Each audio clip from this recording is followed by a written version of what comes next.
Greetings, Patrick here, along with Eric.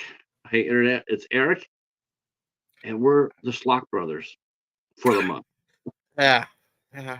This has been an interesting month, and this is an interesting. You are an interesting sibling. I'll say that if we're Schlock brothers.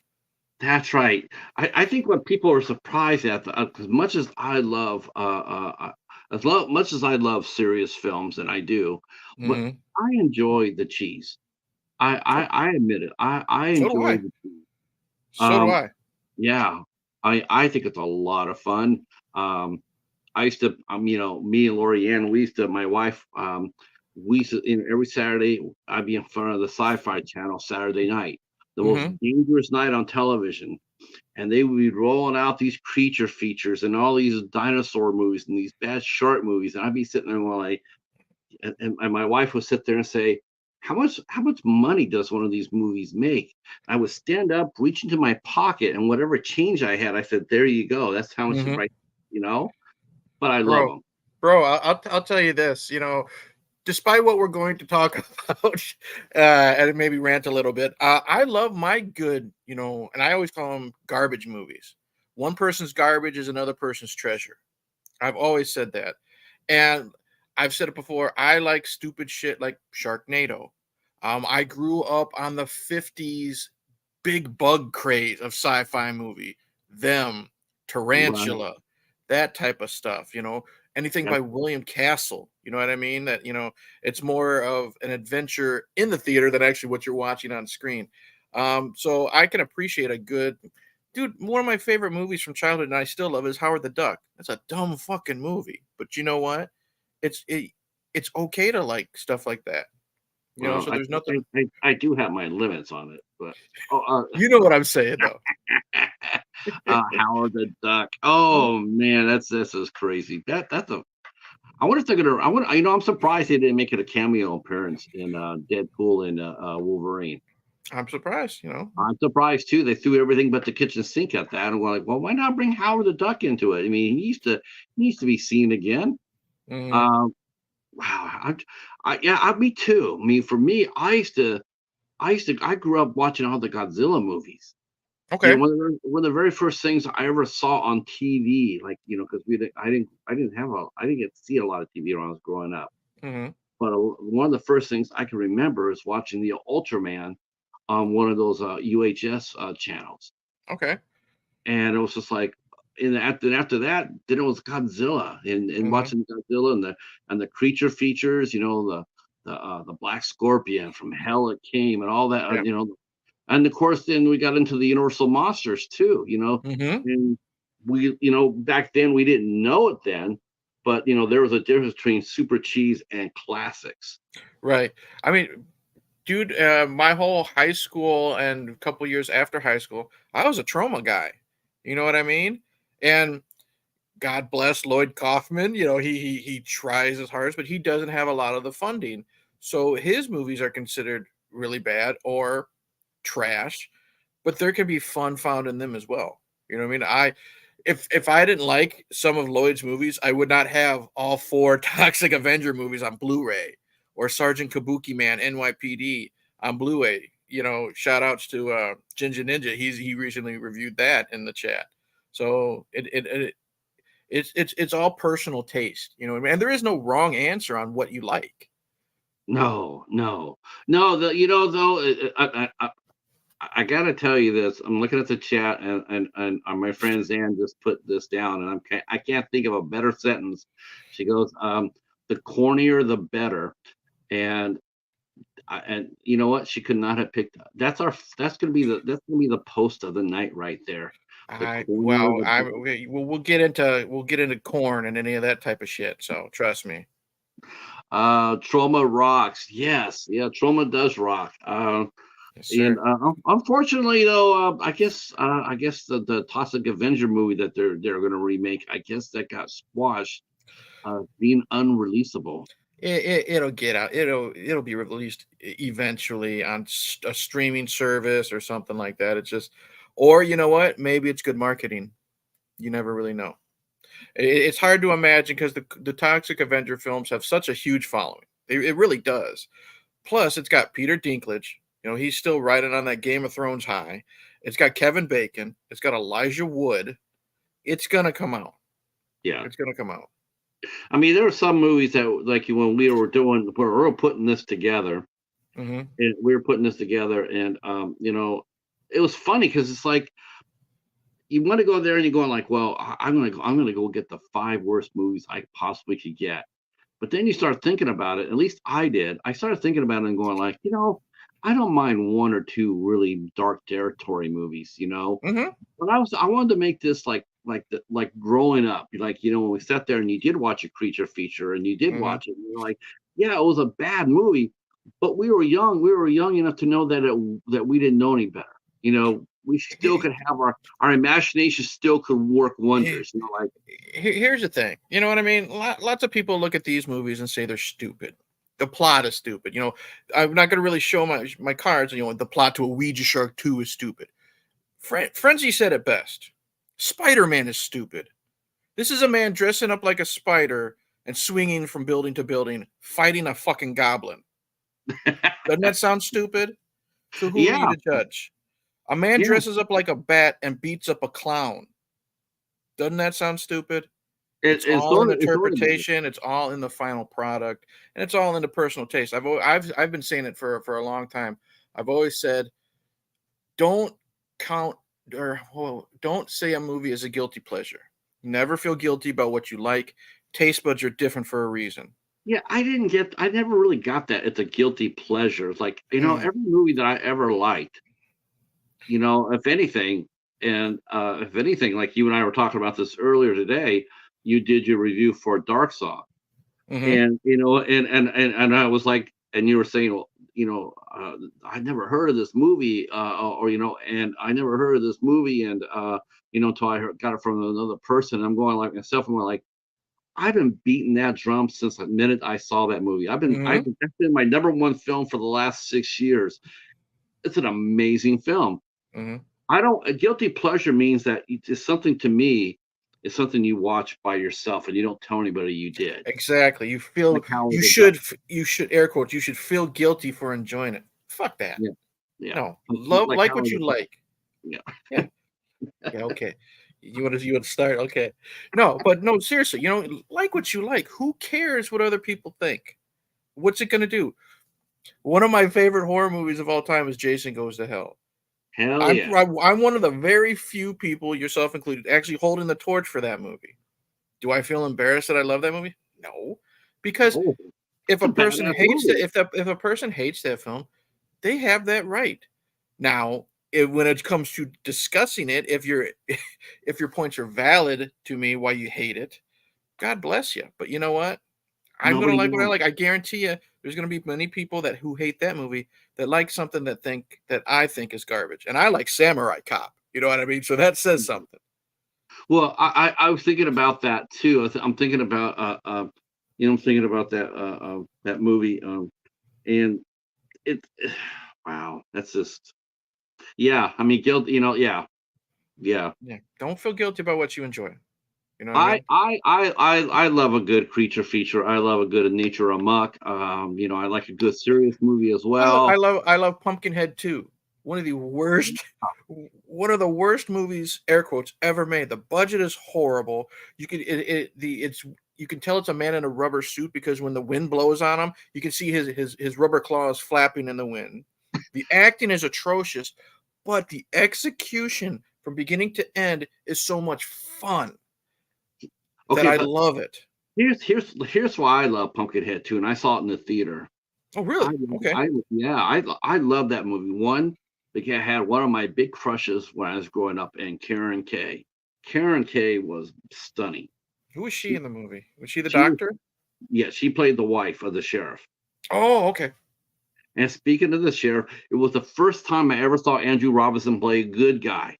Because at that time he was Zodiac killer in Dirty Harry. Dirty He was the Harry, bad yeah. guy, so he was always the bad guy. Every Who's time you the saw him, asshole barber in Child's Play 3 and Hellraiser, he was, Frank, right, under the skin and stuff like that. Yeah, he's always playing a right. bad guy. He's always played a bad guy, and next thing you know, Next thing you know, there he is playing a good guy, and he's doing a damn good job at it. And you go like, man, I really like him. I want to go back to Jason Goes to Hell too, because it's funny when you talk to people like, why don't you like the movie? And then you hear, and this is funny, people it goes right over their head, Eric. It goes Mm-hmm. right over their head. They'll sit there and say, because Jason's not in the movie. He's like it's being a spirit going from body to body to body. Mm-hmm. Isn't that child's play? Yeah. Well, Isn't that child's play? Isn't that Freddy Krueger?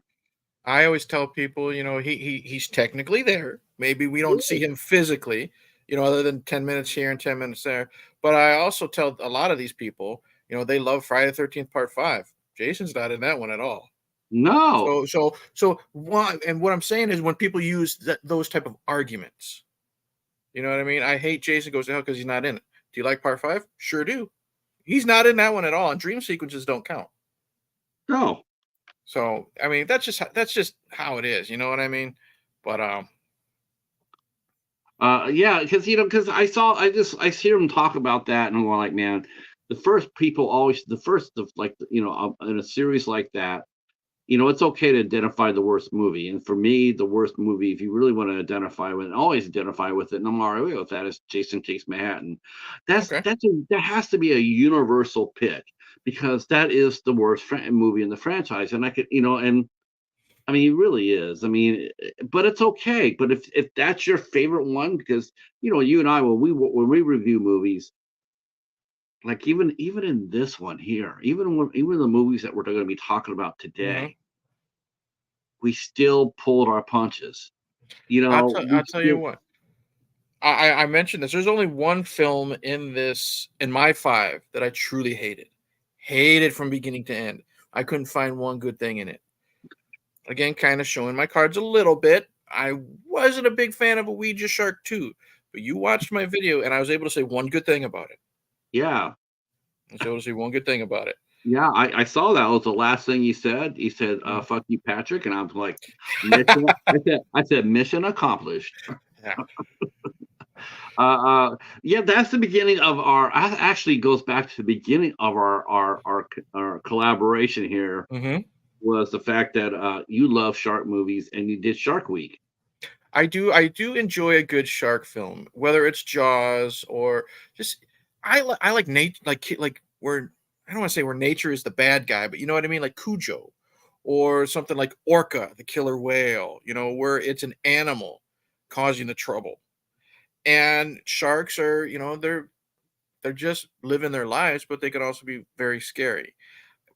And I also love, I love my schlock movies too.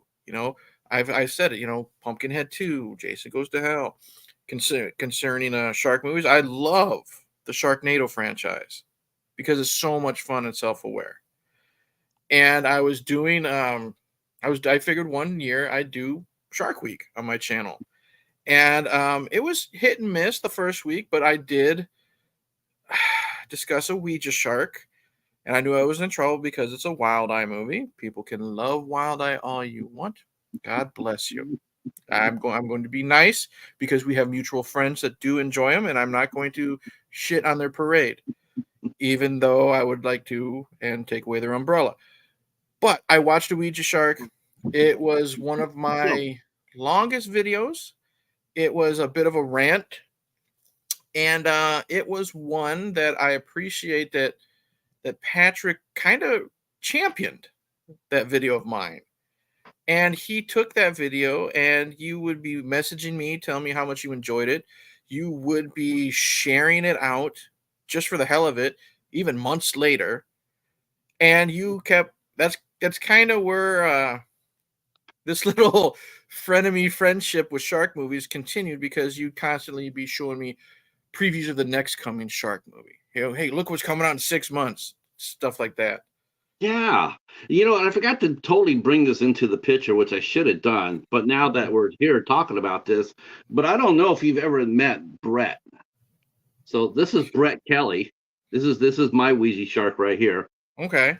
As you can see, you even sent me a picture of you rewatching the shark the Ouija shark video of mine with him on your That's right. keyboard. Yeah. That's right. So this is Brett. Brett comes down whenever we're talking about bad shark movies. He comes down and gives his opinion about it, uh, and Brett Kelly is the man behind Ouija Shark.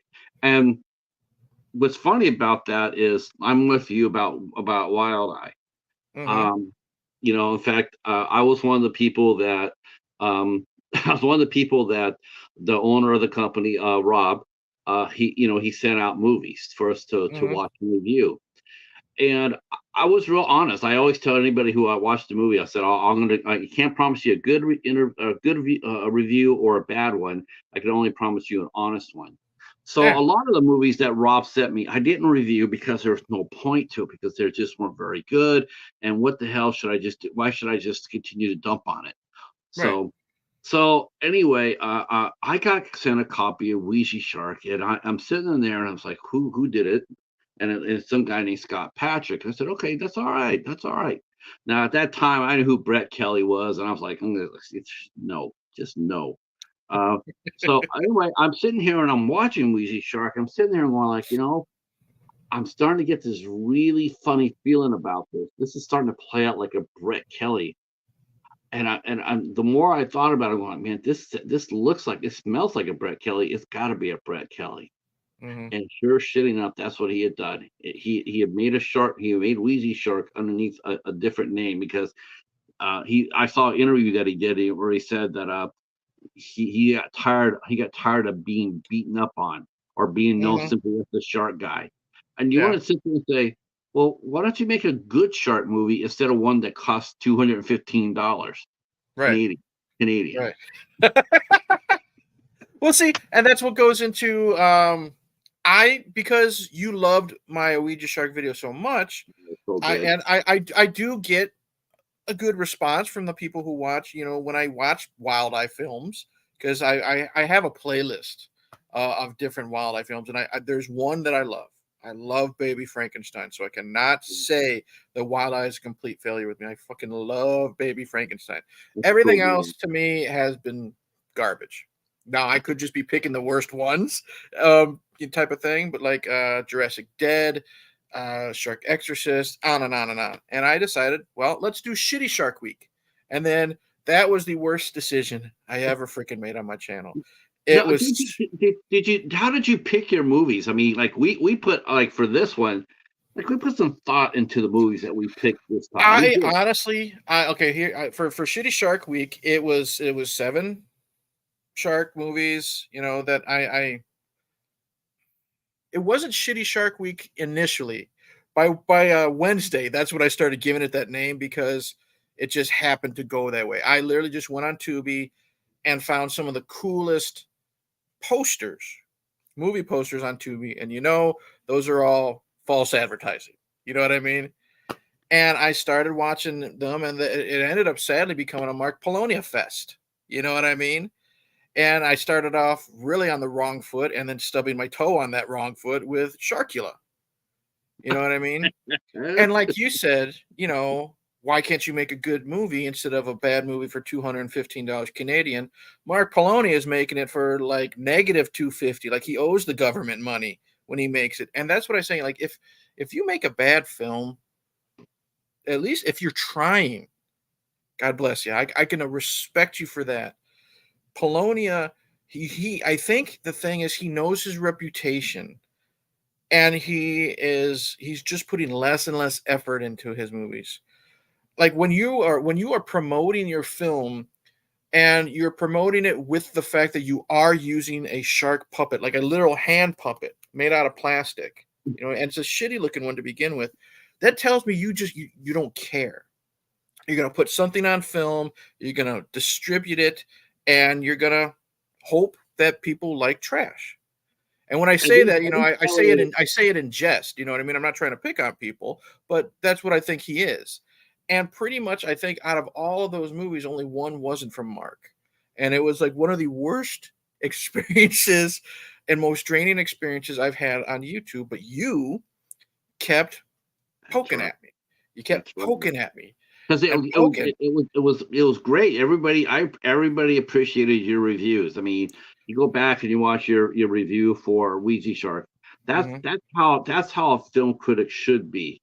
Hmm. Really, really. That's a tailor-made case of how do you review movies? What do you do? How do you do it? Here's my friend Eric. Here's his review of Ouija Shark. Watch that. This is how you become a film critic. Yeah, I watch it. If I like it, I say, Hobbs, I'm sure there are great Wild Eye films. I just haven't found them, other than Baby Frankenstein. I've seen things that aren't shark movies. I don't like them, but it's just a matter of opinion. That's all it is. I'm sure I'm gonna find some good ones. I've got plenty of Wild Eye or movies that I know are Wild Eye in my Tubi queue. I just haven't pulled the trigger yet because I gotta be in the right mood for a schlock type of film. Well, I was thinking it's sort of probably you probably have sort of like a rabies reaction, Mhm. like you're sitting there and you're gonna reach toward to hit the button to watch it, and all of a Yeah, sudden your hands going like, oh hell no, yeah. it's like It's like the no, oven's on. The oven's on. The gas stove, and you see the ring is right, red. And right, right. should I touch it? I know what's going to happen. I know it's going to scar me. But then you kept poking me and poking me and telling me how much you enjoyed that week, and you're like, when's Shark Week coming out for 2024? I said it's not. I don't want to fucking do it. I don't. I was so And we made a deal. I said, okay, I'll do a shark theme for shitty shark movies. Shitty's in air quotes, not to piss anybody off. But you're doing it with me, Patrick. And I know that you love your bad shark movies. So I said, I'm going to pick the bad movies for you. And we decided five because, well, you decided 5 movies because 5 weeks. We're just going to do one per week. So we yeah. don't we We don't don't so kill we don't end ourselves up by like Wednesday. And right. it ended up, regardless of what we think of the films. I mean, I'm only speaking for myself, but I think you also at least had a good time with this collaboration. I did. I thought it was great. I thought it was a lot of fun. There were some really nice surprises. Hmm. Um, Super stoked to talk about one movie in particular because of the connections I saw in it. I'm just jazzed on. I am so on that. I'm so on that movie's train now. You got a convert with that one. I Hmm. don't know why Good, it took me so long to watch it, but I will be singing the praises of that one. That was an good. amazing movie, and the Hmm. connection in there. Tell me, am I wrong in saying what I said? Am I? I never noticed it. It's been a while since I've watched. I never noticed it on my last viewing, but the next time I'm going to go in with that mind frame and pay attention. And when you do, when you see it, you're gonna go like, "Holy shit!" Because Hmm. it's there, it's right there in front of it. And it's like that's amazing. It's Hmm. amazing. But like I said before, I mean, I was like, there's two ways I could have looked at it. I could have just been like, and the thing what it was is like doing a collaboration like this. It's about fun. It's not about Yeah. like I picked the five worst films on the planet and Hmm. no one's gonna watch. No one's gonna make it through. Nobody's Right. gonna make it through. It's not fun. Yeah. There's nothing there. There's nothing there. There's no redeeming value. There's no Hmm. surprise. It's just the thing is to find a movie that can get you to sit there and say, oh hell no. But then Yeah. again, you go like, all right, so what's the next one gonna be like? Yeah. Other than I really don't want to do this anymore. You Yeah, know, because here's the thing, yeah, sure, it's fun, kind of, you know, trolling each other. Like, I threw a couple of you that I knew you weren't going to enjoy. You know what I mean? And but I didn't want you to like quit after week 2. You know what I mean? Because you could tell that your enthusiasm wouldn't be in your videos. You know what I mean? And that's why I'm glad you were still able to find some good in 3 out of the 5, I think, when we rank it or when we Yeah, discuss them. yeah. I mean, even the one we'll be talking about real soon. Even that one, like I felt, like I said before, I found myself. I'm sitting there going like, for one thing, I'm sort of pissed off. I'm sort of pissed off because I'm sitting there going like, I have fucking goddamn connections to these movies. This movie. I have a connection. I have connections to this movie. It sucks because Yeah. I've interviewed two of them. Now, Hmm. what are the odds of that? What are the odds of all the people doing all these movies? I got one with two people in it that I've interviewed. And you can verify. I had no idea. I don't know anybody in the I independent didn't film know either. world. Yeah, I didn't know either. I didn't know until I started watching it. And then I started, when I did my research for it, and then I found out, the first movie had an actress I interviewed. The second one, God, I can't believe they made a second one. I just cannot get over that. And the yeah. second one was written by somebody who I interviewed with. And I'm Mhm. going like, oh, I just can't unload on this because they could be watching it. I want to tell you right here, our buddy Dennis. He used to be the functioning drunk. He's now DubeTube TV. You see him in the chat right there. He loved the month long series. He was there. He was commenting on all our videos. Uh I just want to say, Dennis is one of those good YouTubers that's trying to get his YouTube channel off the ground.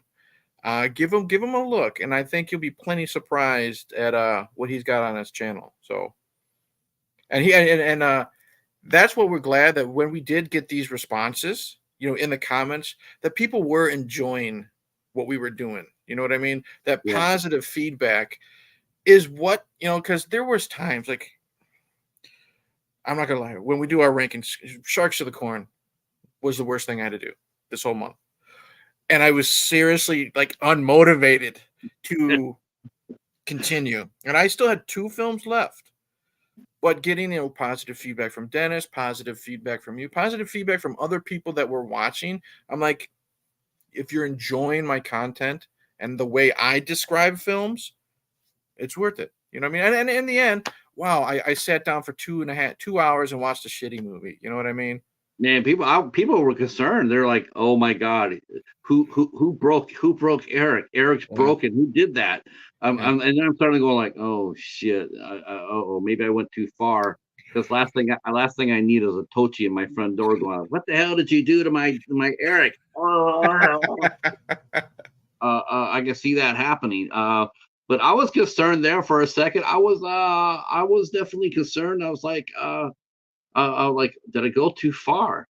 The chat is popping up here. And hi, Jonathan, how are you? Cinema Squad in the house. Russell, hello. Dennis, I want to say Hey, hello Russell. to you. And yeah, I hope you guys are enjoying this as much as we had fun doing it. That's for sure. Oh yeah, We, it was. It was.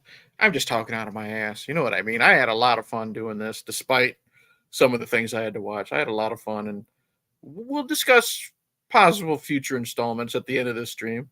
yeah, well, I would definitely like to see. I'd like to bring somebody. You know what? I think you and we need a tag team. Find two other collaborators and take them on. That's what I think we should do. We should tag up. Well, I'll have you do the legwork because when they're busy chasing you down, I can sneak out the back door. So Yeah, that's right. Uh, but yeah, picking the movies out. I put, I put thought into it. I mhm, did. I did put some thought into it. It wasn't like grabbing the first five Wild Eye movies and sitting there going, like, "Here, watch this."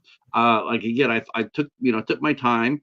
Um, luckily for me, I should sit there and say that one of your movies that you picked for me, I had already been forewarned about because I had watched I saw it on Slasher Movie Club. mhm, And that was one of the best episodes of Slasher Movie Club on the Night Watch Zone ever. mhm, Uh, I was in tears watching that. So, laughing because it was so funny. But when I saw it coming my way, I was like, "Oh man, this is not good. This is mhm, not going to be good." And mhm. it was just as bad as I thought it was going to be. I said, "This is going to be some bullshit." Yeah. And it took me. I have to admit, this is that movie. That movie and the other one, another one. It took me 2 3 times to make it through. Okay. 'Cause I was just sitting there going, "Oh man, this is just all wrong." You want to get to the rankings and discussions, buddy? Yeah. So All we're right. gonna do top 10. We're gonna do we're gonna leave you guys with a clean palette. So we're gonna start off with the shittiest movie first, that Okay. for each of us, and then talk a little bit about it. And if you guys have seen the movie, feel free to drop in your comments in the chat. If you've seen these movies that we're gonna be talking about, we'd love to hear your comments on it, comments as well. And since you're the guest, I'm gonna let you go first and Oh, drop your worst movie of the list. 10 movies. Okay. Oh well, I didn't. Well, are we doing all 10? Because I just picked the. I just ranked my 5. I ranked all 10. I put 10 down in the order that I thought that I as they were ranked. Uh, I put them down from 10 down to 1. Okay, so here's what we'll do. Since I did not do that, I just ranked my 5. The way I go about my 5, you can say your thoughts on the film and then where you put it on your list as well. How about that? Sure. Okay. Well, let's start at the bottom. The worst film that I discussed for Sharks and Schlock, and one of the worst films, and I legit mean this because I'm not a bullshitter. One of the worst films I've ever discussed on my channel was Sharks of the Corn. Now, I love a good bad movie. I thought I went into. I think the only one that I didn't go into this movie blind was a Ouija Shark 2. I'd seen the trailer because I watched it way before we even thought about this collaboration. I went in completely blind to Sharks of the Corn. I was interested because it was originally called Stephen Kang's Sharks of the Corn, so they're doing even more parody with Stephen King. And I watched this, and I'm not gonna lie, I turned it off less than 10 minutes. And I know I might sound like a hypocrite when I say the acting is bad, but I also love Pumpkinhead 2 when the acting is bad.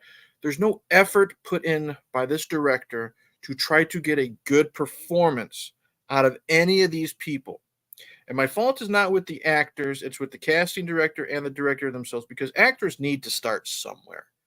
You know what I mean? So, and that's not their fault. But the concept is bad. It's about a serial killer who's going around killing people with the jaws of a great white shark. They have the actual the bones, the jaws of the great white shark. He's killing people, and apparently he's burying them in the cornfield to sacrifice to his gods, his shark gods, and he's getting the powers from Stonehenge because why the fuck not? And in the end, by the end of it, go on my channel. You can look at the thumbnail because I have a picture of his shark gods. It looks like some of the worst Walmart children's Halloween costumes I've ever seen in my life. The director should be embarrassed for putting it in his film. And they're saved literally by like Bigfoot coming out of the cornfield and beating up the shark gods because why not? The budget, I'm not going to shit on it for a budget because again, I watch trauma films. Okay, I watched some sci-fi movies, like Sci-Fi Channel movies. But when you have the movie is like an hour and 45, 1 hour and 50 minutes. That's the biggest crime right there. I couldn't believe it when you told me that. And the thing is, there's so much padding to this bad movie. And there was some wittiness to it. One of the characters was named Benchley, because Peter Benchley wrote Jaws. There was another Officer Scheider, Roy Scheider, Jaws. So I'll give it somewhat credit for that. But when you're having people literally walk in the cornfield talking about hunting down this thing for a good 5 minutes and nothing happens, like literally nothing happens, and the conversation is not even endearing, engaging, or interesting, that's a crime. Cut it out. Cut it out of the film. It'll save you a good 5-10 minutes. When someone is, air quotes, attacked by a shark puppet, it's not like Mark Polonia, but it's a shark puppet, and someone falls down and they hit a rock, and it's like one of those oversized rocks, and you can see the rock bounce when they hit their head. It's like you and me, like if we were in high school and we're making a bad movie with our friends, we don't care if that type of stuff shows up or if that type of shit's noticeable. But this is an actual finished product. Right. This is something that a professional, someone who has skill, you see me do all these air quotes, like I'm Chris Farley. He has final say so, and he allowed this to be in the finished product. And you know what? You just know by a movie like that. Oh, and I didn't watch it, by the way. After I saw your review, I said, "Well, you weren't required. You weren't required to watch my films." The only thing I can think of is like, why would you be so lazy as to do a sock puppet, when all you had to do was go out there and spend $1.25 at your local Dollar Tree and get a copy of Brett. I mean, look at that. Is that not a scary ass shark? I mean, to me, it's like I see this on screen coming at me. I'm going to be riveted in fear. Here's I the mean, here's the thing though. I will mark this on your calendar. I'll praise a Ouija shark, the original one, or Ouija shark 2. I would rather have a CGI shark because that looked, air quotes, presentable. It fit with the type of film it was. You're not going to take a movie called A Ouija Shark or Sharks of the Corn seriously. You know what I mean?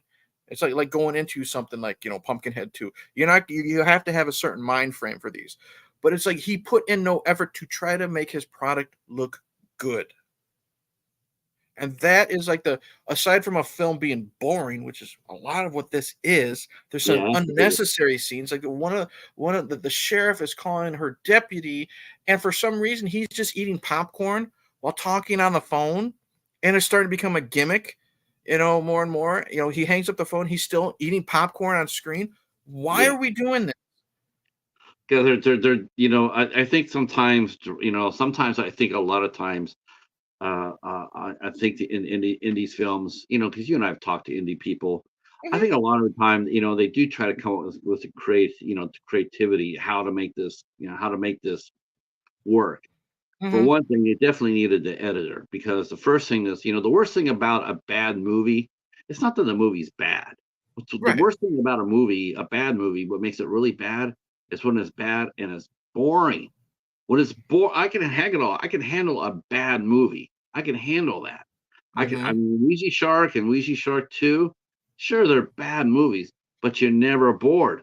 I'll say this: when I'm gonna rank a Ouija Shark 2, obviously, I was never bored with that movie. It was dumb as No. shit, and I didn't like a lot of it, like 95% of it, but I was never bored because there's always something happening. This is a movie. Now listen, this is a movie about a serial killer. He's picking random victims. He's sacrificing them to a shark god. He's got magical powers. There's betrayal in it. There is you have the mafia after some guy, and he's caught in the middle. You have all these things that could at least make something interesting, and it's also boring as hell. Hmm. Nearly 2 hours of boredom and garbage is not a great mixture. No. No. Gotta make your movie fun. Yeah. Gotta put some humor in it. That was one thing I was watching a couple of I was watching one of Polonium movies, and I was watching Cocaine Shark, and I'm watching the movie, and I'm at the end of it, I'm just thinking to myself, going like, okay, I knew this movie was going to be what it was. I mean, a Mhm. Mark Polonium movie, but there was one thing that really killed it for me, and that was there was no humor in it. There's Right. no humor, and it's like to me, it's like, okay, look, you don't have the money for the effects, you don't have the money for the big name cast, you don't have a lot of locations or whatever, but you still can make the movie funny. I mean, like Mhm. these guys here, they tried with their names and their homages and whatnot. They tried. I think the biggest thing that the Corn guy did with his movie was he made it way too long. He Yeah. needed to top off 30 minutes of it. And then his movie goes from being a bottom of the bucket to an enjoyable, friends, movie with friends, And you know. here's the thing: if it's an independent schlocky movie that's only going to get distribution from Wild Eye, who is there's no way to deny it. Lots of times, just handing their movies away to YouTube movie reviewers, or going to be uploaded on Tubi. Look at Tubi; almost all of their bad movies are from Wild Eye. But they've got some good documentaries, but all the bad movies are from Wild Eye. So you're going to get distribution. You're going to get eyes on your product. You can get by with an hour and 20 minutes. You know what I mean? Not an hour, nearly an hour and 50. Oh, I couldn't believe it when you told me that. I was like, that's actually, tell you the truth, that's my number one reason why I didn't watch that movie. Because so Number one long. reason I didn't watch wasn't that you were saying how bad it was, because I can handle that. Mhm. What really got me was the fact that you were sitting there saying it was almost 2 hours. And I'm like, oh, I'm not watching that for 2 hours. I just couldn't do it. Yeah, Uh, I even said it in my video. I said, I turned it off within 10 minutes, but I might not have been in the mood. You know what I mean? That happens. And then the second time I tried to watch it, I said, it was an act of God. It was during like a tornado warning, so I had to turn it off so we can go seek shelter. I'm like, if that isn't a fucking sign, you know what I mean? It's a sign from God. Russell saying, cocaine shark, cocaine bear. What's the world coming to? And then I said, cocaine cougar, because there was a Yeah, cocaine cougar. yeah. Um, as far as your number 10 goes, my only comment will be, I just took my lead from you. Um, I I I have that down, not at the bottom though. For me, of the 10, I only had it at 8. There's two movies worse than Ooh, really? yes. Wow, that said There's something. two movies worse than Corn Shark. Um, Okay. and so for me, my 10 was Leprechaun's Game, the Leprechaun's Game. That's where I went for the throat. I went for the throat on that. Go ahead, But the Patrick. thing Let about it it out. is, the thing about it is this: it's like you didn't know who the director was in that movie. No. Now Hobbs knows because Hobbs has actually directed a couple of her movies as well. Okay. And there's this English director. We always talk about Mark Polonium, Brett Kelly, and the worst director on the planet, and Dustin Ferguson. Mm-hmm. So the Dustin Ferguson of the UK is this woman. Zan says she needs to see Corn Shark. You sold her on Corn Shark. That's Hey, awesome, Eric. well, here's the thing. Like I say, just because I hate a movie doesn't mean you will. You know what I mean? God bless you. Go watch it. I hope you enjoy it. I hope you don't I, waste your time. I would love. I would. You know You what? just did. You know what I'm gonna do? I'm gonna really put her on the spot here because she has her own YouTube channel as well. Oh, okay. I'm gonna have I'm gonna have Zan here watch this movie and review it on her channel. Send me her link. I would like to sub to a I'm channel. oh, Send me her link, please. yeah, yes. Let me grab her channel and throw it out there so you guys could all sub to Zan because she's awesome. And let's see. Yes, let me do that. I thought that's impressive when someone says that they want to come watch one of your movies, even though you're sitting there going like, yeah, I'd rather go to the dentist with no Novocaine. You gotta respect that. Yeah. Okay, so here is Zan's. Here's her YouTube channel. So you Mm-hmm. guys can go over there and sub, and then when she gets done watching Corn Shark, you guys can go over there and check out her review. Um, so mine is the Leprechaun's Game. You didn't know about Louisa Ward. Louisa Ward is like the worst director in England. She is the Mark Polonia, the Dustin Ferguson, and the Brett Kelly all rolled up one. No, she's not Brett Kelly. 'Cause Brett's a little better than that. She's definitely actually Mark's a little better than that. She's the Dustin Ferguson of directors. She is the worst. Her stories make no sense ever. The effects are like they're just horrible. She doesn't know how to end. Every movie has to become a franchise when you don't want them to. No one's asking for you. Make another Scarecrow movie. Make another. No one's asking. The Leprechaun movie itself. Oh, so you got a guy wearing a $1.25 Dollar Tree mask. He's Asian. He's 5'9" or 5'10", and he's supposed to be a leprechaun. I don't know I don't even know where to start to be offended by this. Like, I'm Irish. I'm Mm-hmm. Irish, and it's like, well, why are you playing an Asian guy as a leprechaun? And if that's okay, but how come he's like 5'9"? And why does he have to use like weapons, like a Yeah. machete? It's Okay? like, Yeah. Why is he using a machete instead of yeah. like leprechauns are mystical magical beings? Even if you take out all the Warwick Davis bullshit, that's what they are. They're magical beings, fucking Lucky Charms. You know what I mean? Stuff like that. And he's killing people with axes and machetes. I mean, I think Go the ahead. only singularly one thing, the only one singular thing I could actually say is that this will make people appreciate Hornswoggle's Leprechaun all that much more because I like it. Not everybody's me. hating that one, right? Not me. I really liked it. I really like Leprechaun Origins. So, so I'm watching this movie. Mm-hmm. I absolutely just like, I'm just like, oh my God, I just can't wait to unleash on this. And then all of a sudden, here comes the actress that I interviewed. I'm not going to say her name because I'm trying, protect because I'm going to try to Yeah. protect her. And but I had interviewed her. She's a really nice girl, and I was, what happened. There's a lot of me going, okay, she got inside of a movie. Good for her. Yep. It's too bad it's Lisa Warren because she's like the shit. It was like the worst. Yeah. So, okay. So I can't pull my punch on this, but this movie was god awful. I could not wait for it to end. I was begging it to end. Uh, I, I mean, I was just letting them go on like, man. Okay, so you made your point with Ouija Shark, but at least Ouija Shark, at least the shark was cute. There's nothing cute about Leprechaun's game. Yeah, It is that's the the one most thing. laziest made movie ever.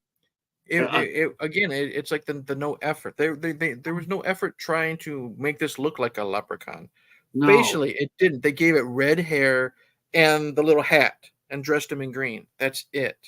How about the fact where they go to find the gold, and they're sitting in the woods, and they're talking about what they need to do, and like 10 seconds later they find gold. It's Yeah. like, but you didn't even bother. Oh, just There's so much padding in that movie. Remember, there's that one scene where the one character is walking from the house out to the tool shed because he thinks the leprechaun is out there. That's a good 5 minutes of him literally just walking from point A to point B. He's it's a by Dustin himself. Hoffman. He's not talking to anybody. Why is that in the film? That's a Show Dustin it for Ferguson technique, and he yeah. does that shit all the time in his movies. Show And it his for movies 5 seconds, maybe yeah, 10 seconds, so you can get the point that he's going to the tool shed. You don't have to show the entire fucking journey. You know what I no. mean? Is he going to stop for a snack? I mean, is he, It's is not. he It's not even like the Hobbits when they went to Mount Doom. Peter Jackson was smart enough to cut other things in between. You know what I mean? right, right. I mean, I think I could have watched the Twin Towers by the time this guy started leaving the house to the garage. I could have watched one of the Lord of the Rings movies. That's how long Yeah, it took. yeah. The makeup was just god awful. No effort at all. But that's a trademark. Okay. Lisa Warren has done Scarecrow movies, and the same thing. It's just like horrible, and the stories, and then what really is bad about it. Corey Feldman. Triggered. Corey Feldman. Ugh, ugh. Uh, uh, Corey Feldman would actually make a good leprechaun. He looks like a leprechaun. You could have He saved does. money because Corey works fucking cheap. You wouldn't have to apply makeup because he already looks like a goblin. So there you go. Did you say Corey looked like a boglin? No, he Oh, looks like a goblin. You ever see the movie Legend? yes. With Tom Cruise. That muck monster that comes out of the water and scares Tom Cruise. Seriously, if Oh, they remade that, you just throw Corey Feldman in a bog, throw some muck on him. You don't even need any prosthetics. that's But funny. I That's digress. like, yes, way digress. But it's just, and the other thing that Louisa Warren likes to do too is not only that she not already are already struggling as a director, but Hmm. she likes to make herself the lead actress in all her movies, and she's a horrible actress. She's horrible. She It's like, she was in the Leprechaun's game. yes, she was the lead actress. Oh Jesus. Yes, Okay. Okay. yeah. So, and she does that in all her films. She puts herself in there and all. It's like, honey, you may have the body of Alfred Hitchcock, but you certainly don't have his acting chops. And Alfred Hitchcock never did anything. He's just walking his dog or mailing an envelope or Right, something like that. right. Jeez. So Leprechaun, Even Kevin Smith was smart enough to make him the silent character because he can't act. You know what I mean? right, right. So I put Leprechaun's game as the bottom of the bottom, the bottom of the bottom. Mhm. Okay. What was your Mhm. number four movie that Number 4, and I'm pulling. Like I said, I'm deciding this out of the blue. Ah, I gotta go. Sorry, Patrick. I gotta go Ouija Shark 2. And here's why. Like I said, I can appreciate the effort. You know what I mean? They tried to do something serious, and I said it in the review that I did that this director he knew. Okay, let's just go balls out. You know what I mean? It's a dumb concept. Let's try to make it fun. And his heart was in the right place, but I just don't think the execution was great. And the main reason why I can handle a bad movie if it's entertaining, and there were some entertaining parts. The problem is everyone was so wooden in their acting. And again, that's the problem with the director. If you're not a good director, you can't really get a good performance. And I already hated the guy from the first movie, the guy who, the Doctor Strange, I guess you would say, of the group. You know what I mean? For less of a better term. And the problem was with his wooden acting, it just went downhill. The girl who played the fortune teller, bless her heart, she's not a good actress, but she tried. You know, that's the thing. And then we got to the woman who played his wife. And she is probably one of the most wooden actresses that I've seen in a long time. There is a scene where Ouija sharks flying in the air, and they're all the three, you know, Doctor Strange, you know, for lack of a better term, fortune teller, and the wife. That's what I'll Right. call them. They're throwing fireballs. Weren't they called Terror Force? They were, yeah, Tarot Force. Yeah. Okay. Yeah. Thanks. Um, but they're throwing fireballs at this shark, and Doctor Strange, he's doing his little mystical things, and he's like, wow. The fortune teller chick, as bad as she is, like vocally, her physical acting is really good because when she's conjuring up that fireball, she heaves that fucker. The woman who plays his wife is so wooden, like she's literally reading off cue cards. It looks like when she's talking to her fellow actors. That's funny. I And remember seeing then when, someone reading off lyrics off like on a stand. yeah, and then when she has to throw her fireball, I told you, Doctor Strange, fortune teller, she heaves it. This chick, she just literally she does this, and the fireball appears, and then she just goes, eh, like that's it. You can't even put any effort. Like it's Well, volleyball. I guarantee you, she's played volleyball. You throw the volleyball up in the air. You know what I but mean? Put some effort into it. I have to say this in her defense though, but think about it. If you were like 19 years old, like the the tarot card girl was, you Mm-hmm. would be enthused and fire. But Yeah. then when your husband asks you, because she was married to the director, if when you ask her this, when your husband's sitting there saying, "I want you to be in my movie," and you're like in your mid 40s, and your husband's telling you, "Okay, now shoot an invisible fireball." I mean, I'm thinking to myself, to her, I'm putting myself in her shoes and going like, how many people are going to see this? How am I going to Then face my then friends? she should have. You know what? It's not going to end a marriage. Saying, "Honey, no." I mean, I just, she loves her husband. That's what I got from it. I went, And that, well, she if she really loves her loves. husband, she should have put in a little bit more fucking effort to throw that fireball. Okay? And he could have said, honey, just try harder. And she could have just gone like that instead of, A little. you know what I mean? And it's I, not just her. The guy who played the demon, when he's falling into hell, he's literally falling into hell and he's just shaking his hands like that. Put in some effort. You're falling down, this black chasm or this black hole. This didn't show me that you're scared. You're worried that you're gonna die. so you didn't get that, you weren't impressed by him going back down to the ninth circle of hell. No, because I was right there with him when I was watching this movie. When you have God, God bless it, we have some women in bikinis because shark movie. When they're being chased down the corridors of hell by this Ouija shark, and I said in my video, and they're running, air quotes, but they're running like this. You're jogging in place, Right. okay? You could not. I get it. The budget's $2.25, and you spent all that on the shark puppet. You couldn't somehow rent a treadmill, crank that thing up, and then put a camera in front of these girls, and then have them run as fast as they can. Instead, no, run, and then you're I being think I can chased help. by a flying ghost shark. Okay, you're gonna run a little bit more than I think I can help you. Me and Brett, we can help you. okay. So because Ouija Shark has a got this Ouija Shark has a very interesting story. Okay. Okay. So Brett Kelly made Wheezy Shark. He says he's known as the man who does shark movies. Every when he's done westerns, Mm-hmm. not good ones, terrible ones, but he's done westerns before. But he says all he gets is a lot of people calling him about he's the shark guy. Okay. So he made Wheezy Shark for $212, and that is actually the money he spent. He spent $212 Canadian making a Wheezy Shark.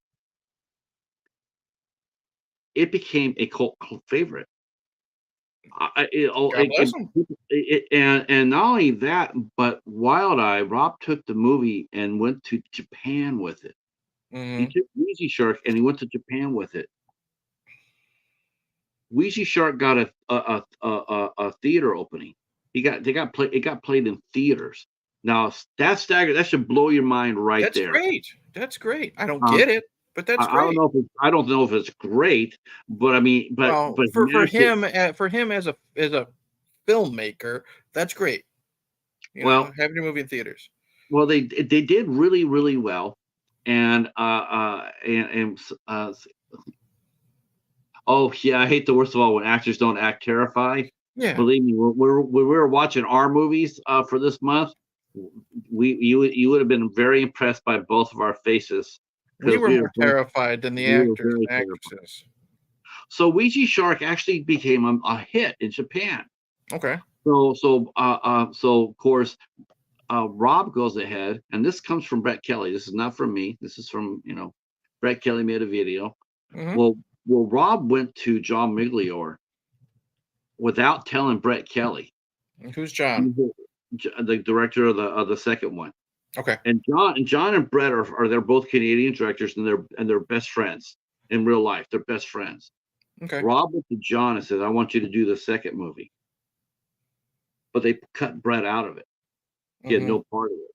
Brett Kelly made a video talking about it, saying how it was his idea, and he made the movie, and he got axed out of it, because the movie did really well. And I think what they did, or the reason why I think this movie struggled a little bit, is because I think that they try to do a fast job.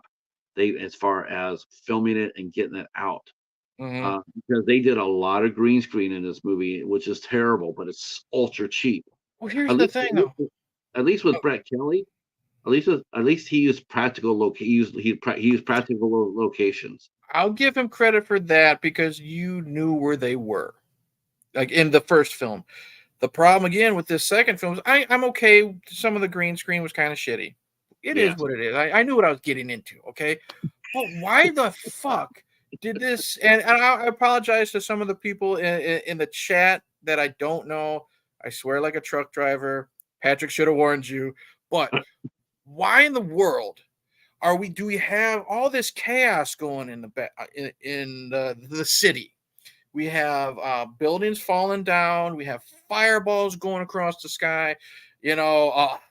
A bad plushy alligator fighting a bad plushy shark. But all that green screen, all the special effects. But when you show people running in peril, like the newscaster and the one guy who's running in peril stops, says, "Hi, mom. I gotta go to the grocery store. I'll be right back." Those type of bad jokes. The background is black. There's yeah, no background behind them. We have close-ups of legs running around in chaos. Black background. Why couldn't you throw in a fake street or a yeah. fake, building, backdrop or something like that? I think it was time. I don't think it was the budget. God, I never thought I would say that.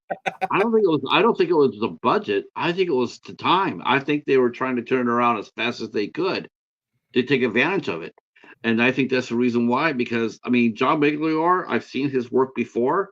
Okay. He's actually not a bad B-level director. Okay. He really isn't. When I watched it, I gotta admit, because I had hyped him up to you, going like, Right. this is what's gonna save this movie, is because they got John Migliore doing it, and he's actually competent. He Mm-hmm. knows how to make a movie.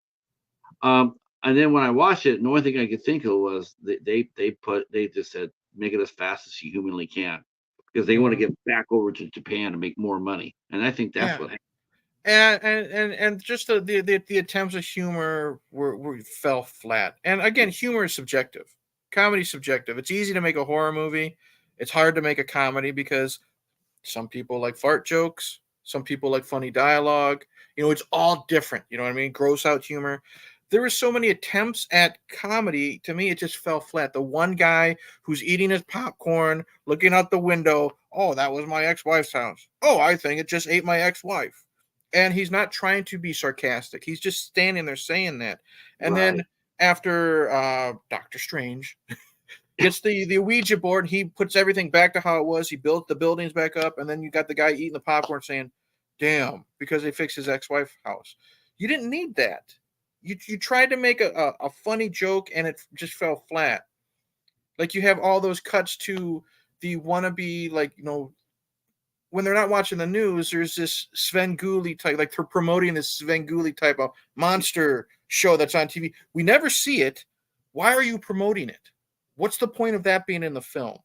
So I think they tried so much, and it's just the execution just didn't work. I will say this, and people might laugh at me, but again, I will sit there. I will actually defend Miglior because Sure. I definitely think that if they get another one, which I think they probably will, and they I give thought him the and they way give they, him the time, yeah. I think they give him the time to make his movie the way he wants to make it. Hmm. Ouija Shark 3 is going to be it's going to be a cult movie. It's going to be like the first one. It's going to be a cult favorite. People, Yeah. like, and really, what's so bad about that? That's one good thing about a lot of these films that we talk about here is that, yes, they're horrible and they're terrible. And good Lord. I mean, some of them are not going to make big cult films. They're not. Right. Anything with Lisa Warren in it is not going to be a cult film. It's Hmm. not. Don't ever, no, that's never going to happen. Hmm. But Ouija Shark, I, I I mean, I was shocked as anything when I saw how well it did in Japan. I was like, It's if "Really?" something with the aspect of like Troll 2 can be a cult film and Right. have a following, and people can have fun with that movie. Yes. I can honestly see, just because I didn't like them, I can honestly see how a Ouija Shark and a Ouija Shark 2 and a Ouija Shark Part 56 that we're going to eventually get, how that could have a following. Because if people can have fun with these films, that's great. I'm just not one of them. You know what I mean? And that's not It's for me, like I said, to rain on your guys' parade. If you love this film, God bless you. to me to, to That's me this great. is this is one of those things where it's like Leprechaun, just No, no, hell no, no. she should be embarrassed that that's her finished product. I would be, but you know what? She doesn't care. She's already doing another fundraiser for the next If one, you and it'll don't, be well, see, that's the thing. I think we will move on to your next choice, but that's the thing. If you don't care, then why are you doing it? right, right. Like, if you want to be My a writer, you want to write the best book you can. If you're a filmmaker, you want to make the best film you can. Sure, sure. Why Even why with half-ass it? I've said it as a YouTuber. If you are not putting in your, like, if you're tired that day, don't make the video, because people no, aren't, if you're not interested or into the product you're making, whether you're talking films or baking a cake or whatever you're doing, if your interest isn't in it that day, you're going to lose an audience, because if you're not interested, then why should people that's, engaging in your product be interested? I agree with that totally. My next movie, the movie I hated the worst. I Um, think I'm going to take a guess. Go ahead. I think I know. Don't Go in the Fucking Woods Alone. Oh Yes. man, you know what? The only good thing this would have been my reaction would have been a lot worse if I hadn't had a warning because Mhm. our good friends Night over at Night Watch Zone and Coriander, they had a series called Slasher Movie Club, and they were going through all these slasher movies from everywhere. And people weren't going over their slasher movie club to see which good movies there were. They always went, I know I did, we always went to see the bad ones because that was the best, those were the best episodes. Mhm. I would tell Knight, I said, see if you can get to 45 minutes every show. That was the goal, was to try to make it to 45 minutes without Coriander just blowing it up. Like, Mhm. and a lot of times they didn't make it to 45 minutes. A lot of times it'd be like, this movie was so bad. Oh, and she would just go off on it. Yeah. And it was always the funniest. Those are always the classic Oh ones. yeah. Those I laugh at the most. And so I had seen the episode where they talked about this movie, and Corey Ander's like, "Oh, this is some bullshit." Hmm. Classic. Yeah. I laughed my ass off. We all did. So when I saw that coming my way, I'm thinking, okay, well, I have an idea. I know how bad this movie is because I Hmm. saw the movie club. I just didn't know how really bad it was until I had to watch it. Now, And see, then I know the thing is, yeah, the thing is, I sent it your way because I watched part of their slash movie clubs. I did my own Two Bearded Losers episode on it. It's on my channel. And we picked it apart in a fun way. But knowing you, how you can appreciate a bad film, I thought maybe you could find some good in it. The only thing that I knew for that I did like I said, to hit you below the belt was Leprechaun's Game. Everything else, I kind of thought you could find some good in it. So I was actually surprised at how much you truly hated Don't Go Into the hated this Woods. movie. Hated this movie. The only good thing about this movie was when the final credits started rolling. That was it. When that happened, I was like, "Oh, finally, it's getting good." Now it's Mhm. getting for the last minute and a half. It's like, "Oh yeah, the credits are here." Yeah. Yeah. You guys scrolled down really nicely, and I liked how you put all your cast members. That was about it because this Mhm. movie was some bullshit. I mean, there is nothing to this movie but stupidity, stupidity, and even more stupidity. And I was just stunned. I mean, I just thought when Corey Anders said that, I was like laughing because I remember laughing, and that's only because she didn't like it, But I really appreciated her point of view when I'm sitting there watching it, and I'm going like, "Oh, this is just some bullshit. This is just Mhm. awful." And Mhm. why would he send this to me? I mean, this is worse than Wheezy Shark. At least I sent him Wheezy Shark. I didn't send him this shit. Mhm. Um, but it was god awful. This is Yeah. I guess this is considered a classic 80s slasher. And this is Bro, another thing I'm this gonna movie bring up. This is this is another thing I'm gonna bring up. this is on like high def Blu-ray and people go out to buy it. Yes. Again, Pay God bless $60 you. for seven. It's your money. I am not. I've spent more on worse. Trust me, but this has a wide distribution. From was it? Is it Vinegar Syndrome or someone like that? Pino Lorber, Severin, Yeah. 101, Code Red. Every single time a boutique label comes out there and releases it. I'm surprised this thing isn't on Criterion yet, but give it time. Ooh. Give it time. They're Yeah. probably making the liner notes even as we're speaking. Hmm. Yes, yes. People will go out there, and I see them. Some of their I see them do that. They'll go out there and spend $60, and people with the love affair of the '80s horror. Stop. Full stop. The '80s are not all that when it comes down to horror movies. There are a bunch of horrible '80s films. They're terrible. They're terrible. But everybody's sitting there going like, "Oh, the '80s were the best." No, no, they weren't. Yeah. No, Pick never. it apart. Yeah. Yeah, never. The '90s were better. Uh, definitely things past 2000 are better. The '80s are not the end all. I Neither think are what the it '70s. I think what it is a lot with the 80s is because it was the boom of the slasher era. But the thing is, I think because how do I word this right? Because people love the big three so much. Nightmare on Elm Street, Friday the 13th, Halloween. I think because they love them so much, that love from those franchises are kind of seeping over to the lesser known ones like Madman or Don't Go Into the Woods Alone. And maybe they love them by association and not realize it. You know what? It's like there's. I mean, even those series, they have plenty of cat poo in those series. Yeah. There's not a single series that doesn't have. I mean, Halloween for me. I mean, the second and the third one are my Halloween. It's the Okay. first one. I could use that to fall asleep on.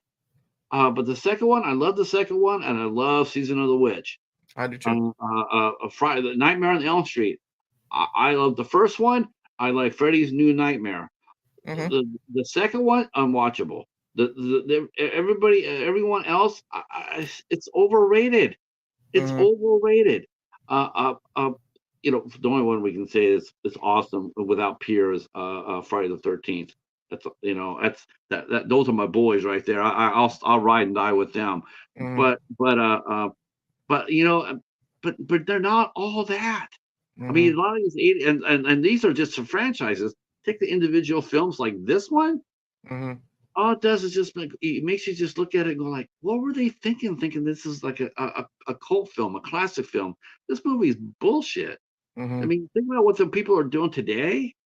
I mean, even story wise, yeah, the '80s were the best. I grew up in the '80s, and let me tell you, man, it ain't all that. It ain't all that. Now '70s, on the other hand, I love the '70s. The Okay. '70s, the '70s. You want to go back and watch some really classic horror films and really be shook. The '70s were far superior, far superior. But the Okay. '80s, oh no, I overrated.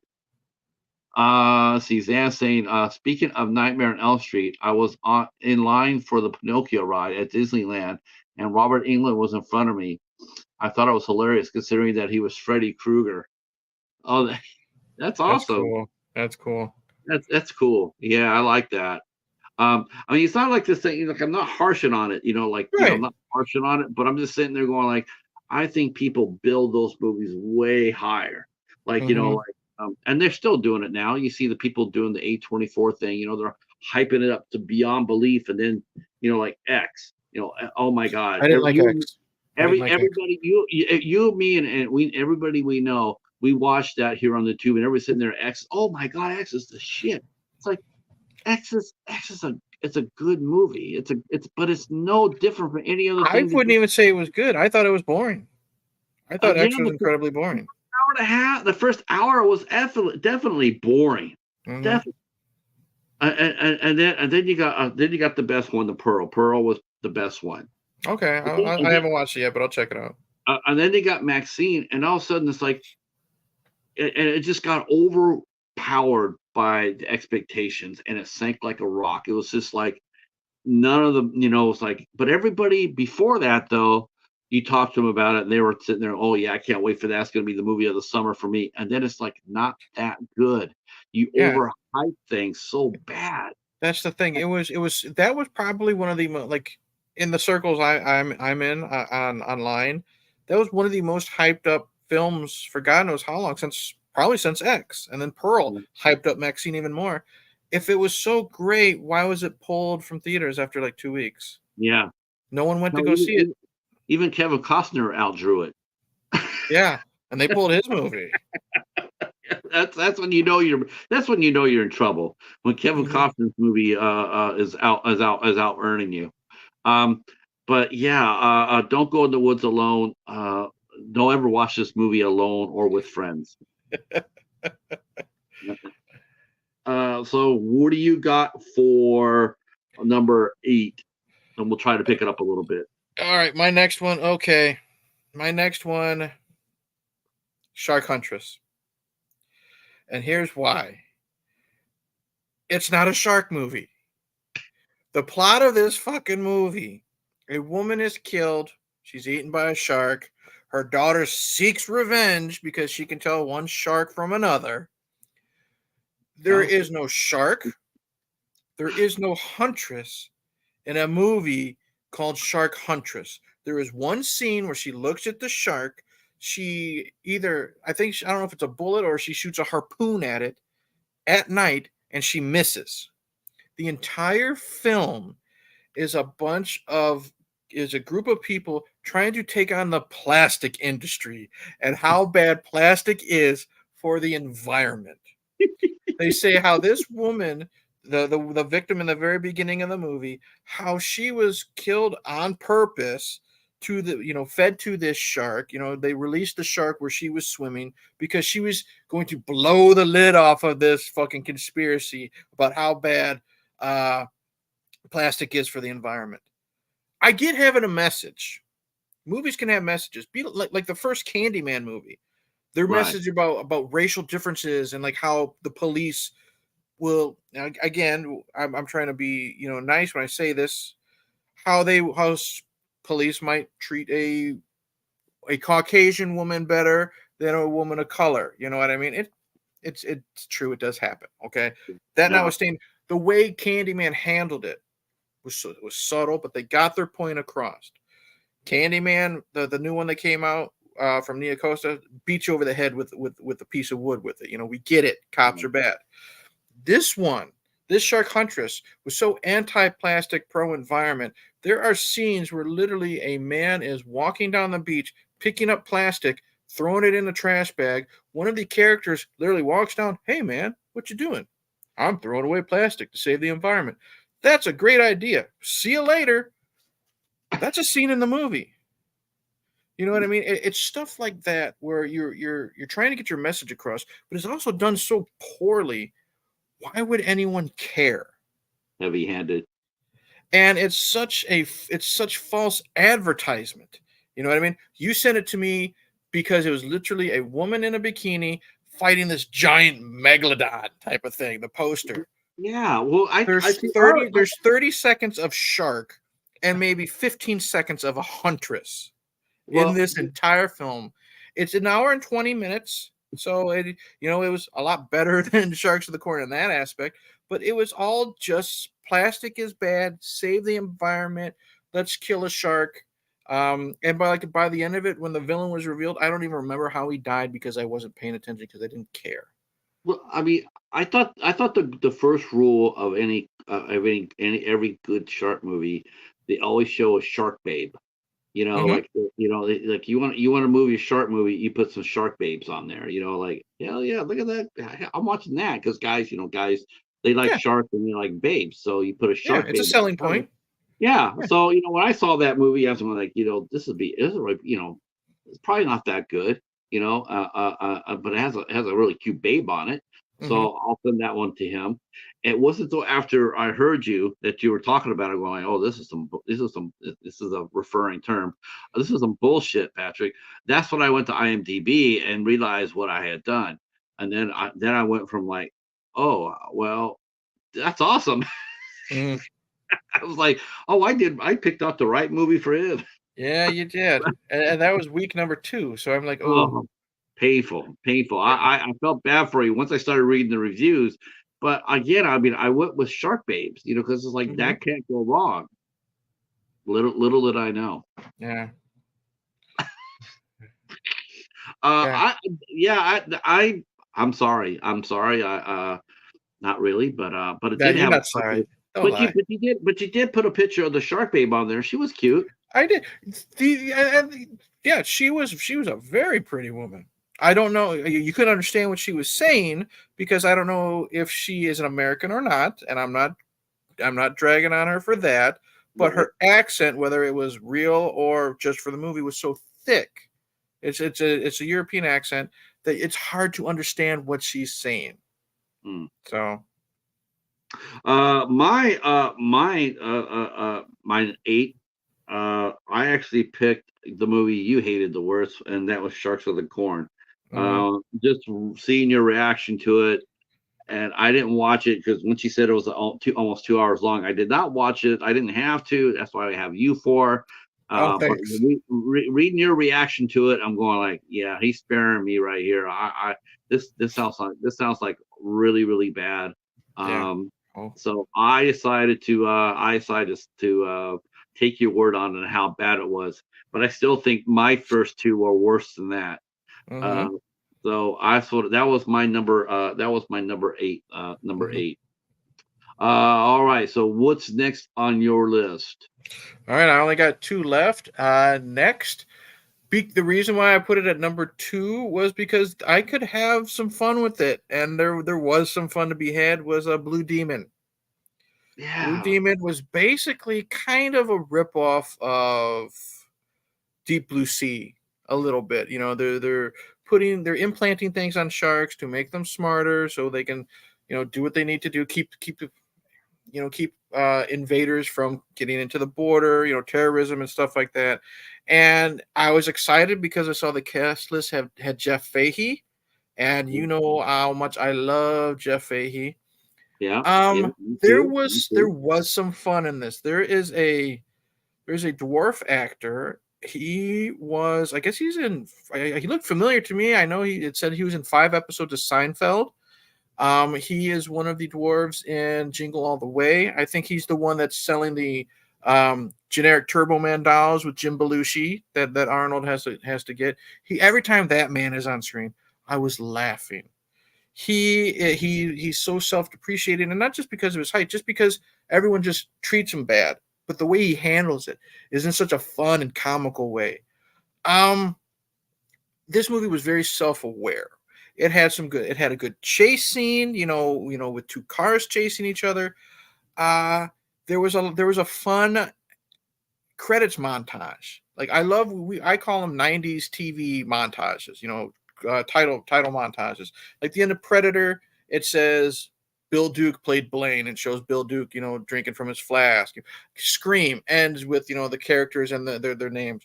They named every single person in this movie. They even named the Sharks. And they had some stupid ass song that sounded like it was pulled right from a 90s sitcom. I was laughing my ass off. The So problem is, was it a comedy? I don't know, because they try to. It seems like they try to mix the comedy with the sci-fi. The implanting of the sharks. This shark is now. Jeff Fahey is taking control. He's going to use this shark to plant a bomb somewhere and stuff like that. They tried to make it a little serious, but they couldn't. They couldn't mix it properly. You know what I mean? And Jeff Fahey, I think I'm going to blame the director, because Jeff Fahey's a great actor. He can be in a bad movie and make it good. Like, I don't like Psycho 3, but I love Jeff Fahey in Psycho 3. You know what I Yeah, mean? I bet he's one of my favorites too. And I was just disappointed because I don't think we got a good performance out of him, or we could have maybe gotten a better performance. Even if he was self-aware of the material, I think we could have gotten a better performance on him. He was just, the military heavy with the cigar, and that's about it. It's funny. Is like when I picked this movie out, I didn't intend to pick this one out for you. There was another one that I wanted to, because see, I had already picked out the couple movies. I knew that I knew Ouija Shark and Corn Shark were going to be god awful. But I Mm-hmm. wanted to pick some entertainment too, and so one of the Mm-hmm. movies I picked was one I wanted to watch, and it was on Tubi. And Mm-hmm. so I went ahead and I went to look for it, and and it was called Black Demon, the Black Demon, and Okay. I picked it out because it had Josh Lucas in it, and I'm like, I wanted to see that anyway, so I'm going to pick that one out for you. Mm-hmm. Uh, when I picked up Jay Fahey, I was like, I want to pick out a couple of good movies that you're going to really like. Mm-hmm. And so I didn't have Black Demon. So I'm like, okay, what do they got? It had Blue Demon. So I looked at that, and then so I saw Jeff Fahey, and I knew you liked Jeff Fahey, and I like Jeff Fahey. Mm-hmm. I actually have one of my IFC Midnight CD called Beneath, with Okay. Jeff Fahey in the leading role. So he's solid. Everything he does is solid. So I picked that one out, and I'm going like, okay, this is going to be a good one. This is going to be a surprisingly a good one. And and that's really how you end up getting it. You actually got that by complete accident. Mm-hmm. And I gotta admit, I was disappointed. I wasn't one of those things where it's like I was like Wheezy Shark 2 or Corn, where I was like, like, yeah, this is, I'm played up for yucks. Like, yeah, this Right. is gonna. I actually I was disappointed to hear that it wasn't that good. I It, was like, it it it had a lot of potential. It really did. And like I said, there were some fun moments in it. There really was. But it's just, I don't think the director or the writers knew what they wanted.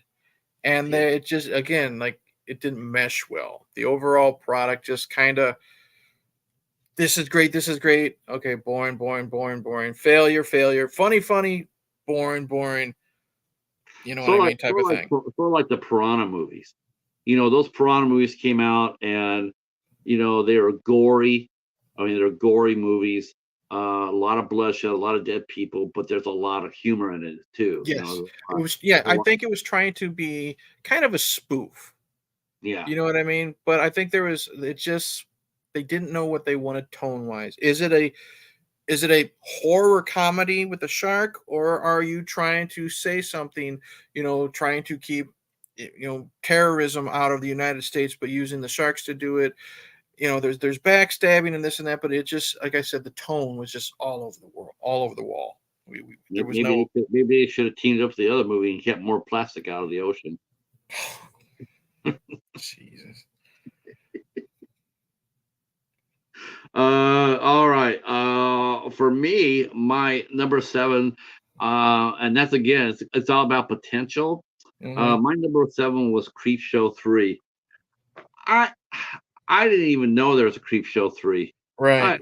When he told me that, when he said, "Yeah, you're gonna watch Creepshow 3," and I'm going like, "There's no Creepshow 3. It's a mistake. There's only 2 of them. They only made 2." And then when I saw that they had made Creepshow 3, and I'm going like, I've never heard of this movie from nowhere, from no one, no how. How could that be? It's a Stephen King, right? Stephen King, Creepshow, and I mean, how could that not slide underneath the radar from everybody? I mean, Yeah. there's I don't know about you, but I keep my eye on what people review. There's a lot of people who are basically just, like the newest thing, they're all over it. There's very few that actually do like Hobbs does, and I've been talking to him up about this, and you and to some respects Mike as well. You guys aren't afraid to go back in the back get into the Wayback Machine and go back there and review older films. Right. I have so much more respect for someone who has who does that, that goes back there and reviews movies from the 60s or the 50s, not just what's new what's new at the theater. And they do that because it's the most popular and it's the biggest ratings and most views. You want to get views on your channel, you can talk about Scream or Halloween or all the latest newest. That's one way to do it. But to me, if you really are a film lover, if you're a cinephile like you and I are, you're not afraid to go back there and review or talk about a film like this that nobody else does. Because every movie deserves a little bit of sunshine. So when you told me about Creepshow 3, I was like intrigued. I was like, okay, I never heard of it, so let me go read up about it. And then when I was reading about it, like there was nobody in the movie I knew but one person, and she was in there for 20 seconds. I was like, okay, I'll watch it. It was horrible. It's a horrible movie. It's a terrible movie. But it's like what you said though, it had potential.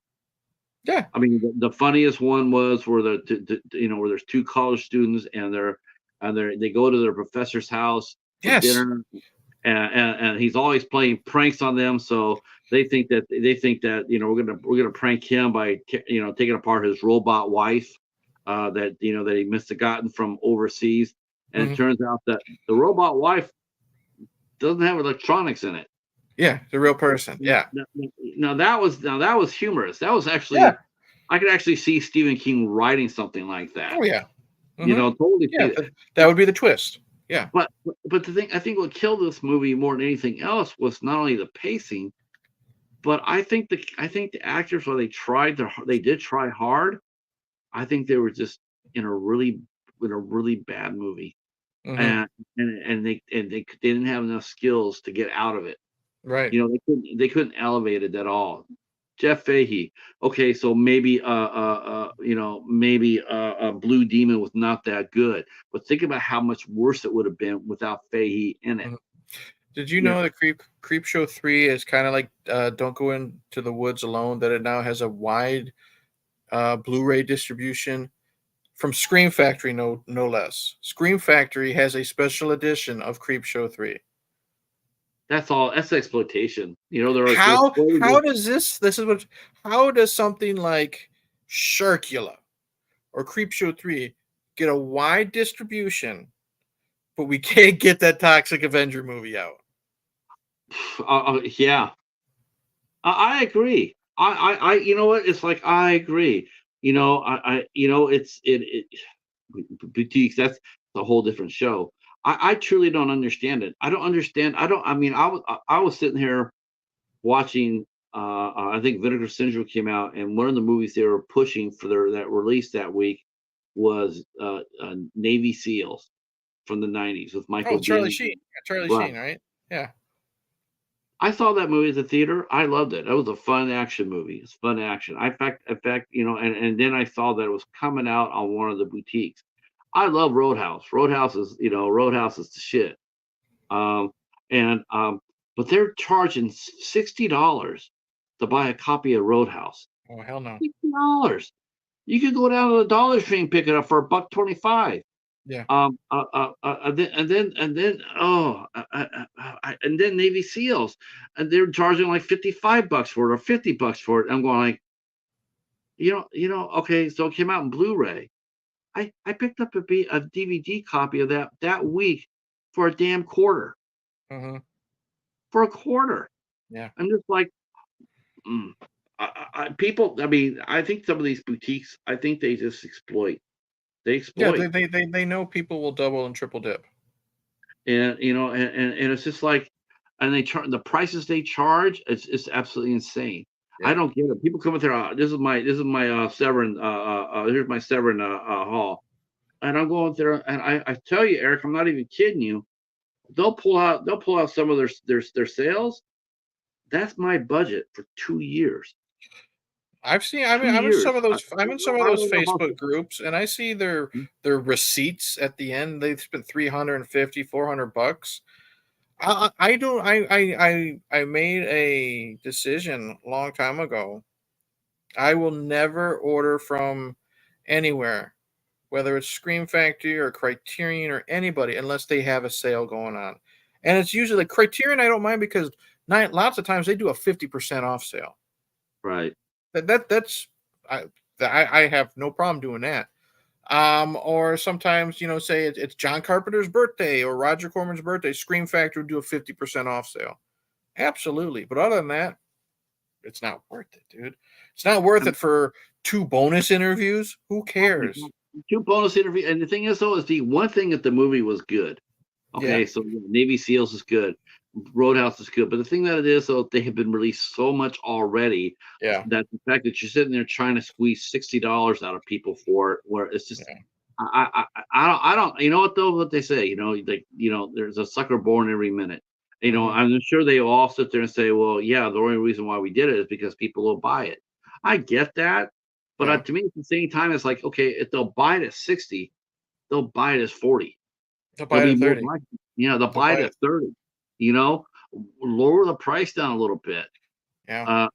But as far as Creepshow 3, why would anybody pay more than a quarter for this movie is beyond me. Hmm. The movie's worth it's worth about 50 cents. If I saw it at my library, well, now that I've already seen it, so I wouldn't. But I mean, if I hadn't, I would Yeah. have paid a quarter for it. I would, but yeah. Uh, yeah. And Ninja saying, Jason saying you could probably find the interviews on YouTube anyway. Oh yeah. Yeah, yeah. And there's. I know some people do that with Tubi, right? They use Tubi as a sounding board. They'll go over there and they'll hear about a movie and they'll go over to Tubi and they'll watch it Tubi. If they like it on Tubi, then they'll go buy a copy of it. Yeah. That's not necessarily a bad idea. That's actually No. pretty good. Yeah. And I totally dig on that. And I encourage people to do that. But man, I mean, when I see people pull out a Creepshow 3 and like, yeah, I got this from the boutique. I just go look at them and go like, I just can't take you serious. Hmm. I can't take you serious. Hmm. Uh, how the hell can you sit there and justify spending $60 on such a mediocre movie? Yeah. I, I mean, there's nobody in the movie other than one person for 20 seconds. Hmm. Eileen Dietz from The Exorcist and Night of the Caregiver. Shout out to Eileen. But that's it. That's all there was to it. That's it. That's the only redeeming factor it had was Eileen Dietz in for 30 seconds. Yeah. But people spend And, like, but again, it's their money. They can do what they want. It's just I don't get it. I But then don't either. again, some of the shit you'll see in my collection, you know, you know. But then again, I waited for a discount. I love Stone Cold. I I have that on special edition Blu-ray from Kino Lorber, but I didn't That's it. get it until there was a sale. You know what I mean?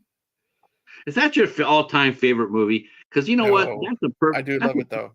That's a good schlock movie. It's a fun one. That is That's a definitely a lot that's of a fun. that's a top level. That's a top tier schlock movie. Yeah, that I love Stone that and Cold. Cobra, those are not guilty pleasures, but those are. Well, I'm proud that I watched this garbage type of movies. You know what I mean? All right. So Creepshow 3. What do you got next? All right, my number one. You know exactly what I'm talking about. I started off this month strong. I wish it would have. I wish this would have been the last movie that I watched, so I could have ended strong. Swamp Shark. Swamp Shark is fun. I First off, I've been in love with Christy Swanson ever since Buffy the Vampire Slayer.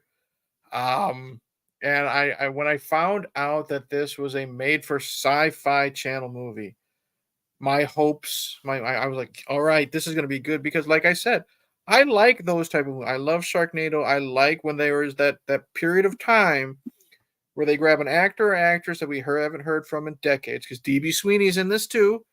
They pull them out of obscurity. They might throw in an athlete or musician. Wade Boggs plays a deputy in Swamp Shark for some fucking reason. You know, why not? This was a lot of fun. Yeah. This had fun characters. This had likable characters. Robert Davey was in it. He's the big bad, you know, from Goonie, Die Great. Hard, and stuff like that. He's a lot of fun. They know what they're in. Yes. And that's what helps. When you're self-aware, you can get like the actors and actresses can get in that mind frame and they can still put forth a good effort, you know what I mean, to do the best of their ability, but they can also have a little leeway, have a little fun. I love the character. I think he was Christy Swanson's brother, the former football player, and he's basically the fucking crocodile hunter. He's so much fun in this. I love the bus boy, the nerd who's got the hard on for Christy Swanson's sister. He's so likable and sweet and such an underdog. You know what I mean? Right. You just want to reach in the screen, grab him by his head, and shake it. Be like, just fucking ask her out. You know what I mean? That Right. type of Right. stuff. Um, CGI be damned. There are Yeah. some good practical effects. Um, Overall, I really had a lot of fun with this one. It's a good, crisp 90 minutes, maybe. There is no drag. There is No. no drag. It's so self-aware. It's so fun. And it's you know, boom, boom, boom, boom, boom. This was a lot of fun. If I could find this, albeit cheap, on like physical, I'd buy the DVD. You know what I Yeah. mean? It's a lot of fun. It's perfect Sunday afternoon. I mean, you don't have to, but you know, crack open a beer. Maybe you're doing laundry or something like that. Just sit down on the couch, fold your clothes, drink some beer, watch TV, and I don't think you're going to waste your time. I had a No. lot of fun. I knew what I was doing when I picked this one. I liked it a lot. I really DB did. Sweeney was really good. Hell yeah. Hmm. Uh, Yeah. uh, uh, he played Terry and Swan. You know, Hmm. guard the house, guard Wanda. Hmm. I've enjoyed DB Sweeney for a long time. Christy Hmm. Swanson, you're right. She's still very attractive young lady. Yep. And she's doing Hallmark movies now. And and of course Robert Davi. I mean, that guy. Everybody remembers him. I remember him from two roles. One I remember from James Bond: License to Kill. I Okay. remember him from that, and of course Die Hard. But the other one I remember him from, he played a good guy, and he played on the show it ran for 3 years called Profiler. That I was a heard of it. great show. And you I, know, I'm an 80s kid, so I know him as one of the Fratellis from Goonies. You know what I mean? oh, with the Fell Dog. Uh, uh, how did that Fell Dog get into this conversation? How did Someone in the chat said something. I Yeah, don't he's the comeback king. You can't be the comeback king if you won't go away. yeah, yeah, and oh god. Anyways, So I picked Swamp Shark. I knew you're gonna have fun with that one. I have watched it before. I enjoyed it as well. Like I said before, the sci-fi movies. I mean, the Sharknado movies were genius. The mm, Sharknado movies were genius. It was like back in the 70s. They used to have two TV shows called Well, actually, there's three that Aaron Spelling did. One was called The Love Boat, one was called Mhm. Fantasy Island, one was called Hotel. And on it was all they're all anthology. They only had like 3 or 4 stories each episode. And they had all these different stars come up there and do the show. Mhm. Sharknado was like that. There was that. It was like their anthology. Every time they come out with a new Sharknado movie, they would get all these people from all the shows that were on NBC at the time and throw them in Oh, there. and then that was great because you're wondering who's going to be in it. I'm a wrestling fan. There was this ongoing thing with these shark movies. Who's going to be the next wrestler in the next Sharknado movie? We've had Chris Jericho, we've had Kurt Angle, we've had so many things. There's so many horror references. Sharknado 4 is probably my favorite. They have Caroline Williams, from Texas Chainsaw 2. They have a couple other chainsaw related, actors. They're at a chainsaw selling shop. They yell the Saw his family when they gotta go fight the Sharknado with the chainsaws. Right, It's so self-aware. And by the end of it, I haven't seen the sixth one yet. That's the one where it's time travel and shit like that. But by right. the end of part 5, they They make a jump. play on time travel where Ian Ziering is meeting his son, but his son is an adult, from the future, played by Dolph Lundgren. You know what I mean? Right. And that's how they end the movie. And I'll tell you what, my daughter was very young at the time Sharknado 5 came out. She sat down and watched that film with me from beginning to end. And it wasn't just to hang out with her dad, you know what I mean? She was really getting into it. She was cheering when the sharks were getting cut up and stuff like that. So it was just a lot of fun. And if these movies like Swamp Shark are so self-aware, you know what I mean? They're not trying to insult you with how bad they are. They want you to enjoy the film. They're not just, like Polonia, shitting in their hand and throwing it on the screen and hopefully you enjoy it. You know what I mean? They're putting in the effort to make a watchable and enjoyable film, and we got that. And that's what I got with Swamp Shark.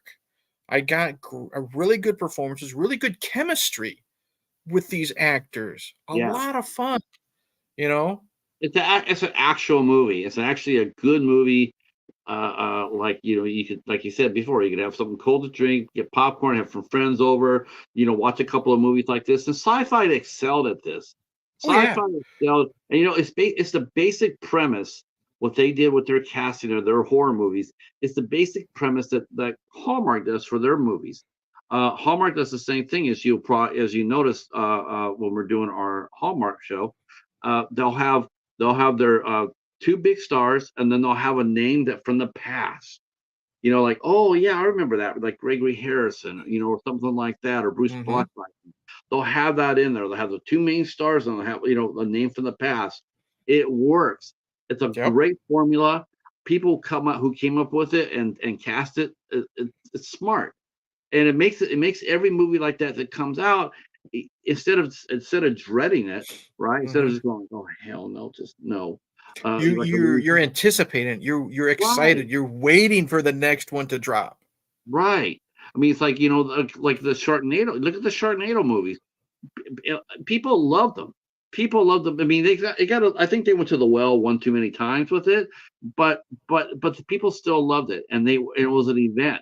Mm-hmm. I mean, I remember when it came out, the buzz was so freaking huge. They had to take it to the theater.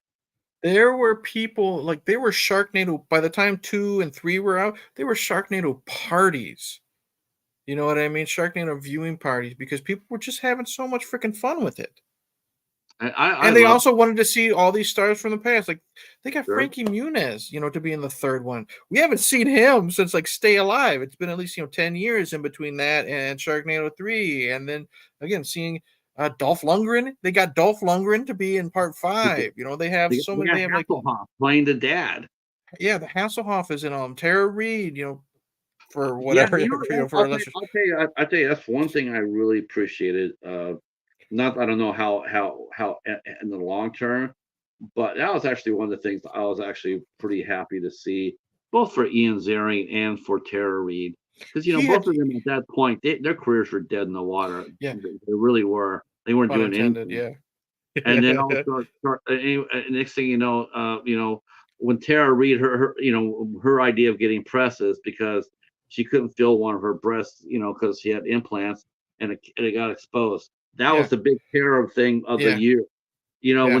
When you're reduced to that, so the chance that they gave her the, hey, we're going to put you in this Sharknado movie, and Ian Ziering, I think he hadn't done He anything was he was everywhere, dude. He was on Entertainment Tonight and this and that, just talking about, a shitty sci-fi channel movie. You know what I mean? he got it. Oh He yeah. got that. He got that. Yeah. And so, and his energy and Tara's energy, and next thing it really helped. It really helped them a lot. And then, Hmm. any movie that can help out somebody get their career back up and running Yeah. can't be all that bad, can it? No, and that's why I was so happy with Swamp Shark. It was just a lot of freaking fun. Jamie says that she has seen none of the Sharknado movies, and that's okay. And that is They're not they're okay. Yeah, That they're is not for everybody. They're not for no, everybody. But you know no. what they are? To me, they're a lot of fun. And Uh, Swamp Shark is in the same vein of that. Yeah, I agree. I mean, there's some people like I had to be careful of the movies that I watched on Saturday night. I couldn't roll. I mean, I knew who some of them were, so some were cool to watch. But if I did that every Saturday, I would be sitting there by myself. Yeah. My wife would be upstairs, so Yeah. I always make sure that I watch the very best of the best. Hmm. All right. Yeah, my list is done, dude. It's all on All you right. now. So The spotlight's on I Patrick. I will tell you. I tell you what. I'll do my last two. I'll do my last two. My number two was River of Darkness, and I Okay. think I really surprised you with that You one. did. You I really like did. that. I like that movie a lot, more than I thought I was. I was really surprised at how good, because he was much better than the material. But I really thought Kurt Angle was pretty good. I was Yeah, you really, did. You did praise Kurt a lot. yeah. I was surprised how much you enjoyed this. And again, I think it's just because I personally just found it kind of boring. I thought the pacing was very, very slow. I wanted more ghosts and than what we got type of thing. And that's just is what it is. But I'm glad that you were able to actually enjoy it. So as surprised as I was, I'm glad that you actually thought it was good.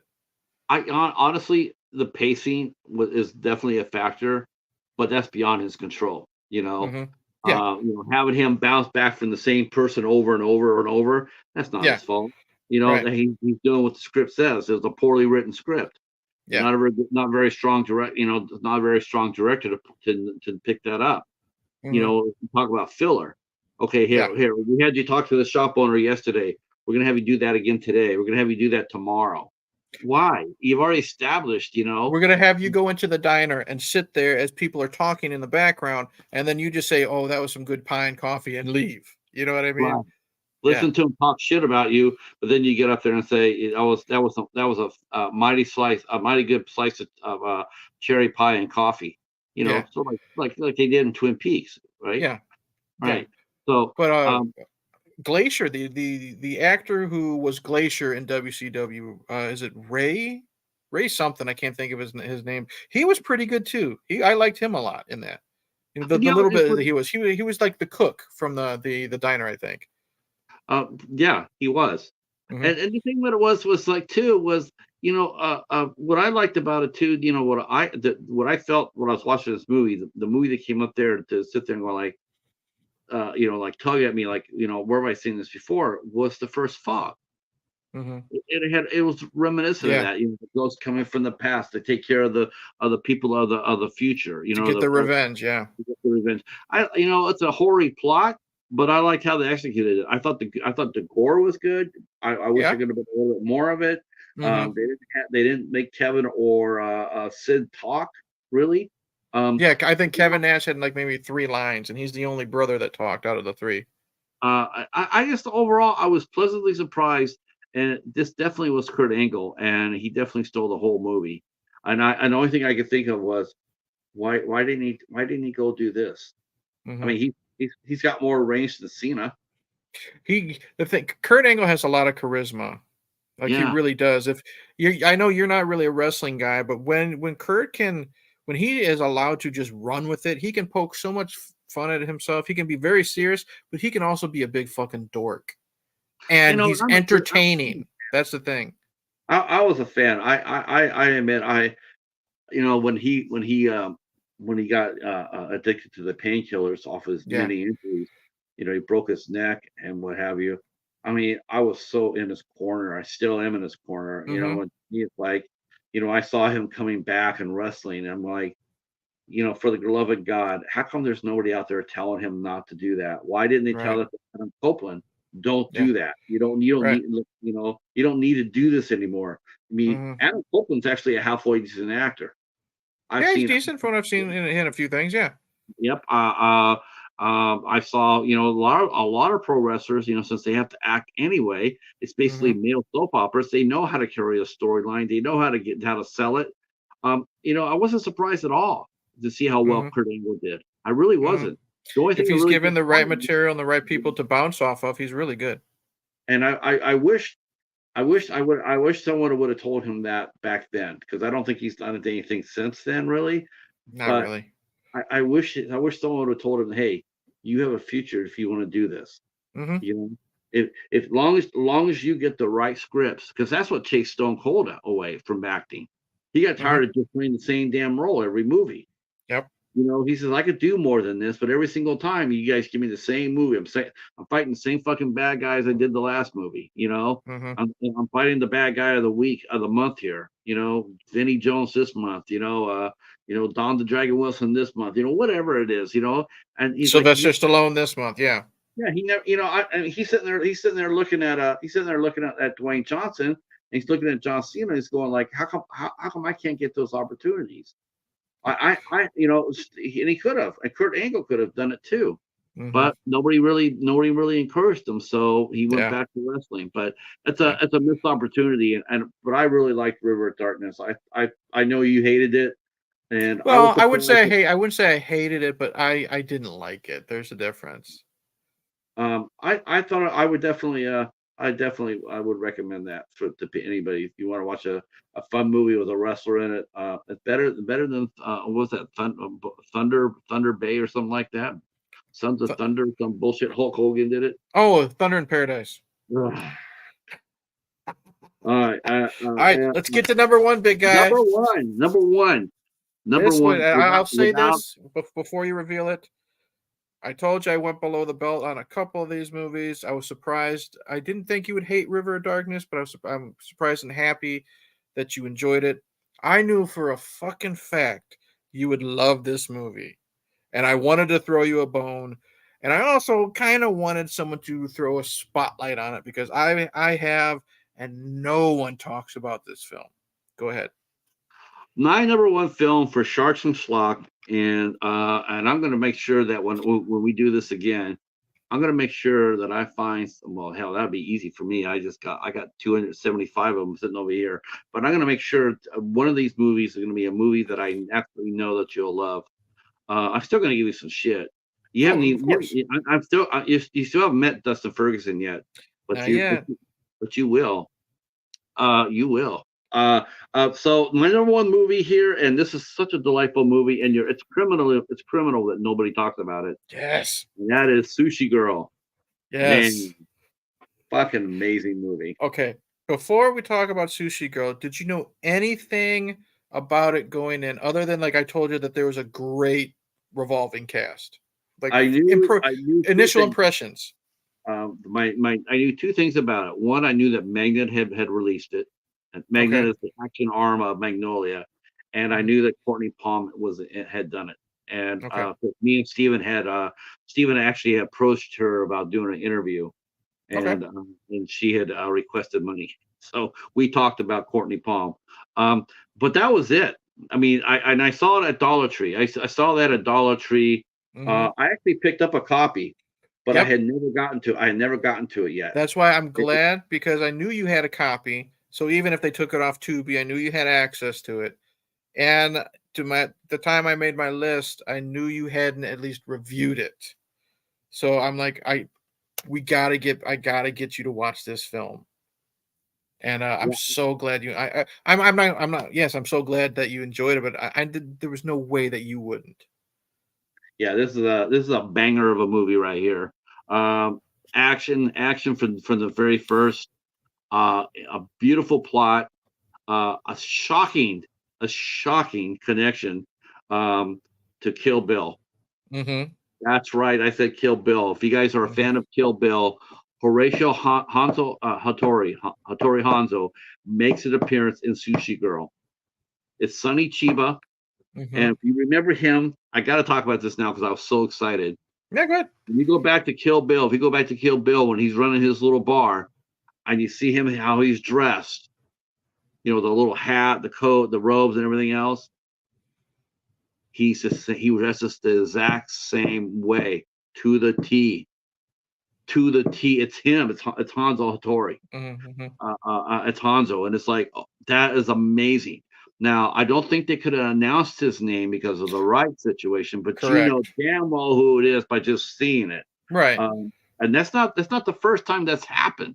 Mm-hmm. Frank Martin, who played the transporter, he made an appearance in Collateral with Jamie Foxx and Tom Cruise. Mm-hmm. He's in that movie, but not by name. But once you see him, you knew who he was. You could Mm-hmm. tell by the clothes. It was Frank Martin. So it's not Yeah, the and first time. lots of there's Tom Jane did the Punisher. Well, there's like a little short out there called Dirty Laundry. They can't say he's Frank Castle, but he walks like Frank Castle. He dresses like Frank Castle. It's that type of thing. Like they want you to believe, they want you to know that this is that character. They just can't legally say it. Right. And that's Yeah, what they did with Sushi Girl. So yeah, I'm sitting there watching that. My mind is blown. And once again, he's just like he's in place. He's basically the whole. He's behind the movie. His hmm, his actions allow the movie to happen. yep. Uh, Great cast. Mark Hamill, Ooh, I loved him in this. man. He's so sadistic in this. What You I know, like about him, like he doesn't look like Mark Hamill. He's got like a page boy haircut, nerd glasses. He's very effeminate. You know what I yeah, mean? yes. Nice suit and tie, but he's sadistic. He tortures Noah Hathaway. It's great seeing Noah Hathaway. You know what I mean? From Troll, Never Ending Story, Battlestar Galactica. It's great Battlestar seeing Galactica. him. You don't fucking recognize him because of how thin he is and his hairstyles, but it's great seeing him. And that poor bastard is put through so much torture in this film. And Mark Hamill just brings it. And Mark Hamill is so sadistic, he's enjoying what he's doing to Noah Hathaway's character. And I think if Mark would just get off the frickin' Star Wars Joker train and show people that he can act, he Yeah, the thing is, probably would have had a more successful career. I think part of it is the fact that nobody gave him the chance. You think so? No, yes, absolutely.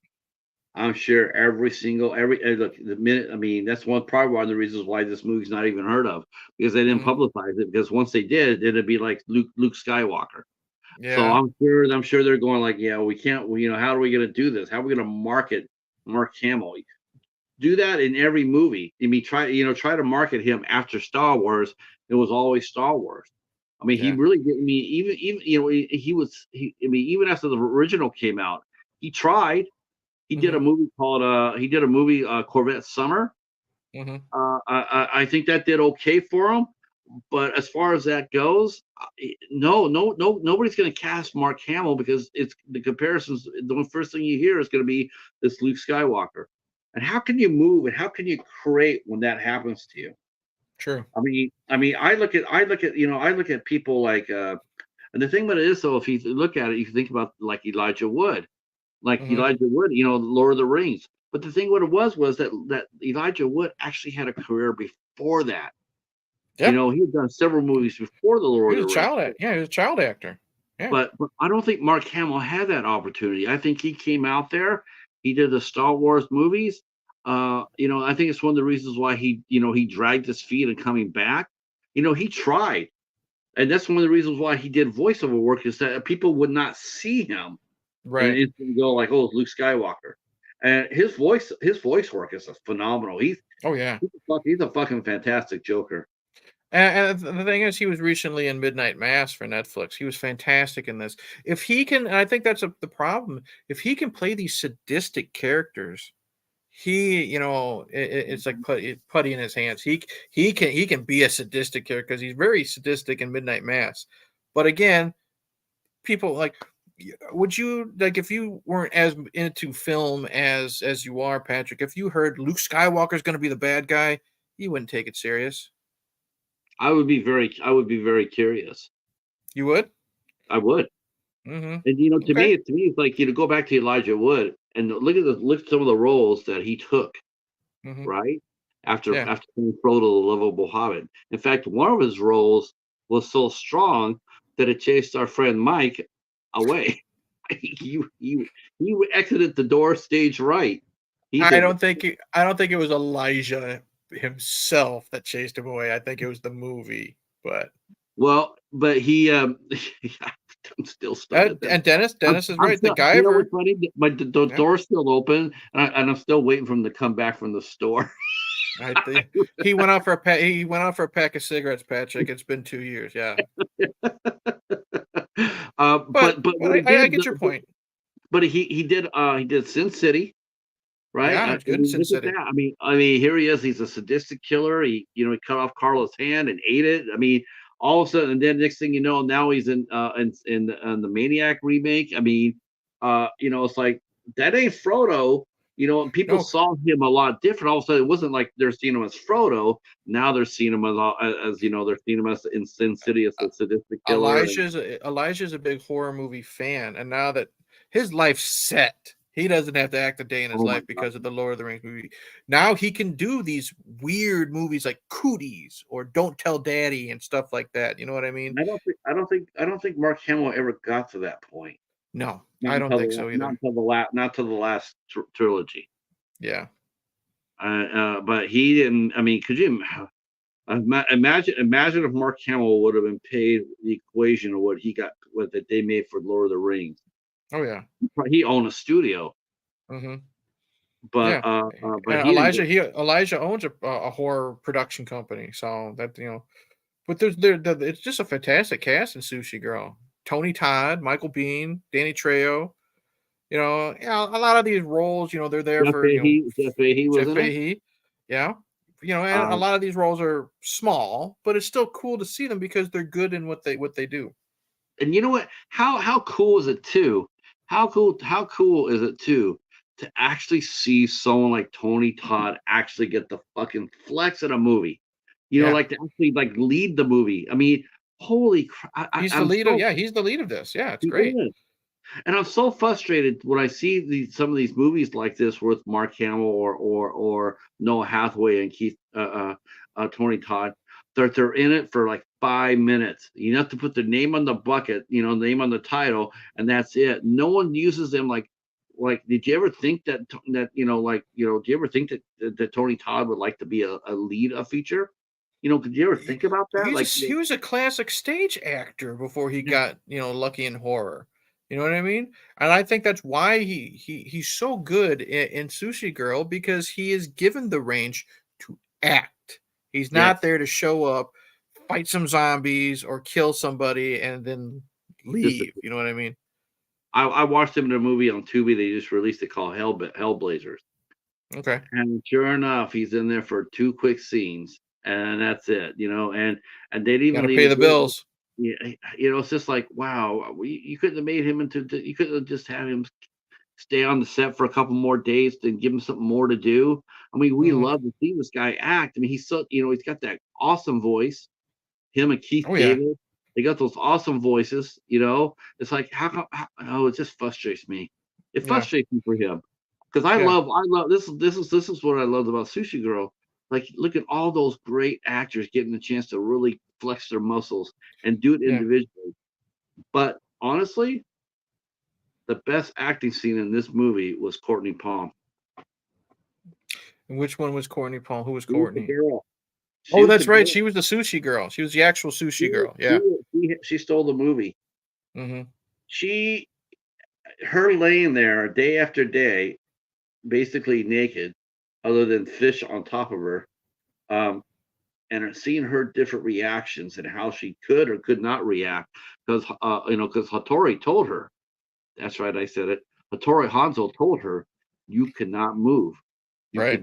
You cannot blink, you cannot say a word, you cannot do anything. And we see her emotions, we see her fear, we see her grief. Mm-hmm. We see her grief. Yeah, when we find out who she is and everything, yeah. Is and she knows, like, I believe she knew that Noah Hathaway didn't have anything to do with what caused her to move, take her step, because Right. I show her, her tears came out, and I do believe that Yeah. was for him. And But that's what was so good is, like I said, Noah Hathaway will always be Atreyu from Neverending Story. No matter what, the man, he's probably, I think, in his early 50s now. He'll always be Atreyu. He can't escape that. But if people would just give him a chance, how good was he in Sushi Girl? really He good. was so sympathetic. He was so innocent, but he was so loyal to these guys. He didn't give them up. He didn't say a word, and he's No, still just tortured. And you just feel, and his torture scenes are brutal. Not just Mark Hamill, the guy that's beating him with the sock full yeah, of, I don't know if it's quarters or whatever it is. It's been a while, but he is just relentless against him. And like he, by the end of it, before, spoilers, you put two and two together, he doesn't make it out, still see the film regardless. oh yeah, He's not left. He's not a pretty picture, but you no. feel the pain that he's emoting. He's such a talented actor. And the fact of it, the only thing I could have actually made this movie, like, elevated to, like, for me, I mean, it's already elevated to A+. But Mhm. I'm thinking, man, how would that movie would have taken looked if you would have taken away the big biker dude? Yeah, What if you would have subtracted him and put in Jackie Earl Haley in that role with those I- other two? that would have been good. I don't know if was Jackie on this come. Did Little Children come out yet? I don't Uh, remember. The Little Children came out in 2005 or six, I think. So this came out in 2011, He 2012. he may have done it, but once you're already nominated for an Oscar on your big comeback, you might not be doing independent for a while. But who Yeah, knows? Jackie could have brought it, man. Jackie is a scary dude, but he already did Little Children. He already did Watchmen. So yeah. I think his comeback was set. Human But Target, that's a love that show. yeah. Rest in peace. Hmm. Yeah, he would have been a good addition though. You're right. Um, but I think Sushi Girl is definitely, well, I can already tell you, it's gonna be my final 20 of the year, top 20 of the Good. year. Good to hear. It's an amazing film, and well casted, well written. I had no complaints at all over it at all. There, everything, and people were saying, well, what about the torture? Absolutely fit the story. It Hmm. had to happen. It had to happen. It's But not gratuitous. It's not like Hostile. It's no, not Saw. It's not fucking Terrifier 2. You know what I mean? Gore for gore's sake. It has a purpose in the story. And I don't think it's too over the top. You know what I mean? It's no, it's cringy. Like the it's the part where same level with as Hamill sticking them with the needles, that's cringy, but it's not cutting people in half. You know what I mean? I It's think not, it's the same level as Reservoir Dogs. yeah. I the scene with the needles is no different than the cop with the ear. You know what I mean in Reservoir Dogs. Right. So I mean, if you could handle Heat, if you could handle any cop movie, or or the heist movie like that, you could easily get by. You could easily will watch Yeah. this. Plus, you got Courtney sitting on the table, and she was lethal as hell. Yeah. She, I love the ending of the movie. Hmm. I thought it was brilliant. Yeah, this is the, and like I said, in conclusion, next time we do this, whoever we do it with, whether we're against each other or we tag team up against some other suckers, I mean, some other friends, um, we're gonna make sure we include one hell of a good movie into our pick. Maybe we'll bring in my buddy Dennis. We'll give him a time to shine. You know what I mean? Yeah, if Dennis wants to climb into the arena, oh shit! Actually tell you the truth, man, that wouldn't be an answer. That you watching you two guys go at it, I might have to buy some popcorn for that. I, would- I would I would buy popcorn for that. Yeah, Oh my god, I would hype that up. But you yeah, gotta get some rest first. yeah. Because this took out we what we did for ours is we were gonna do, normally we do these type of movies where we watch one movie every day of the week. but we decided that we're going to do it once every week and just stretch it out into July. And I got to be honest with you, that was probably the best way to do it. I'll tell Do you, it 5 days if in a row. I love you to death, Patrick, but if we were doing one movie per day, I probably would have quit after Wednesday. I wouldn't have been Yeah, able to do it. I wouldn't no, have been able to do it. no, I don't think I could have. Well, I might have been, I might have just plowed ahead with it, to see what Sushi Girl was about. Right. Um, but yeah, but I think doing it once a week for 5 weeks, I thought we got the best for what we got. Hmm. Um, Congratulations on your views. Thank you. People really seem to really respond to your reviews, and it really helped put the whole series over. We're Yeah, hoping that this video here will do the same. And I had a lot of fun. And I did. thank you so much for doing this. This again. This was fun, and it's fun to torture your friends with bad movies. People like to do that, but it was fun just doing something consistent for a month. Um, it was fun seeing people interested and enjoying our little journey. Shout out, to Dennis and to Ginger Ninja. Those were the ones that I saw on both of our channels. Just commenting away, sharing and stuff like that.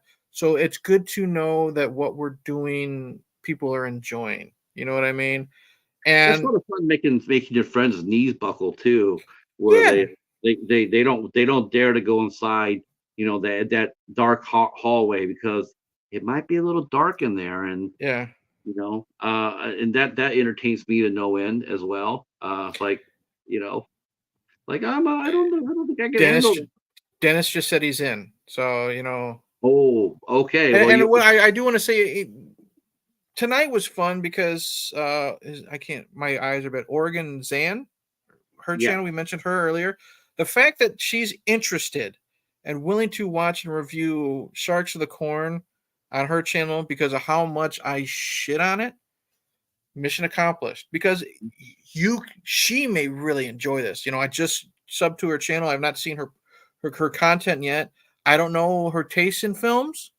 If you love it, God bless you, girl. If you hate it, I already warned you. So it's your whole, you made the mistake yourself. But it was cool. Like tonight, like people were enjoying it.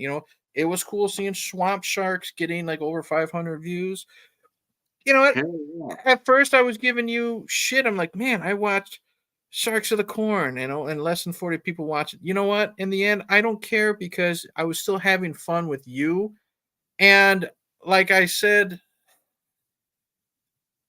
I was happy that I still got a response with original content and not like clickbaiting, and we'll leave it at that. You know what I mean? yeah. But I'm glad people did have a fun ride with both of us through this very bumpy road.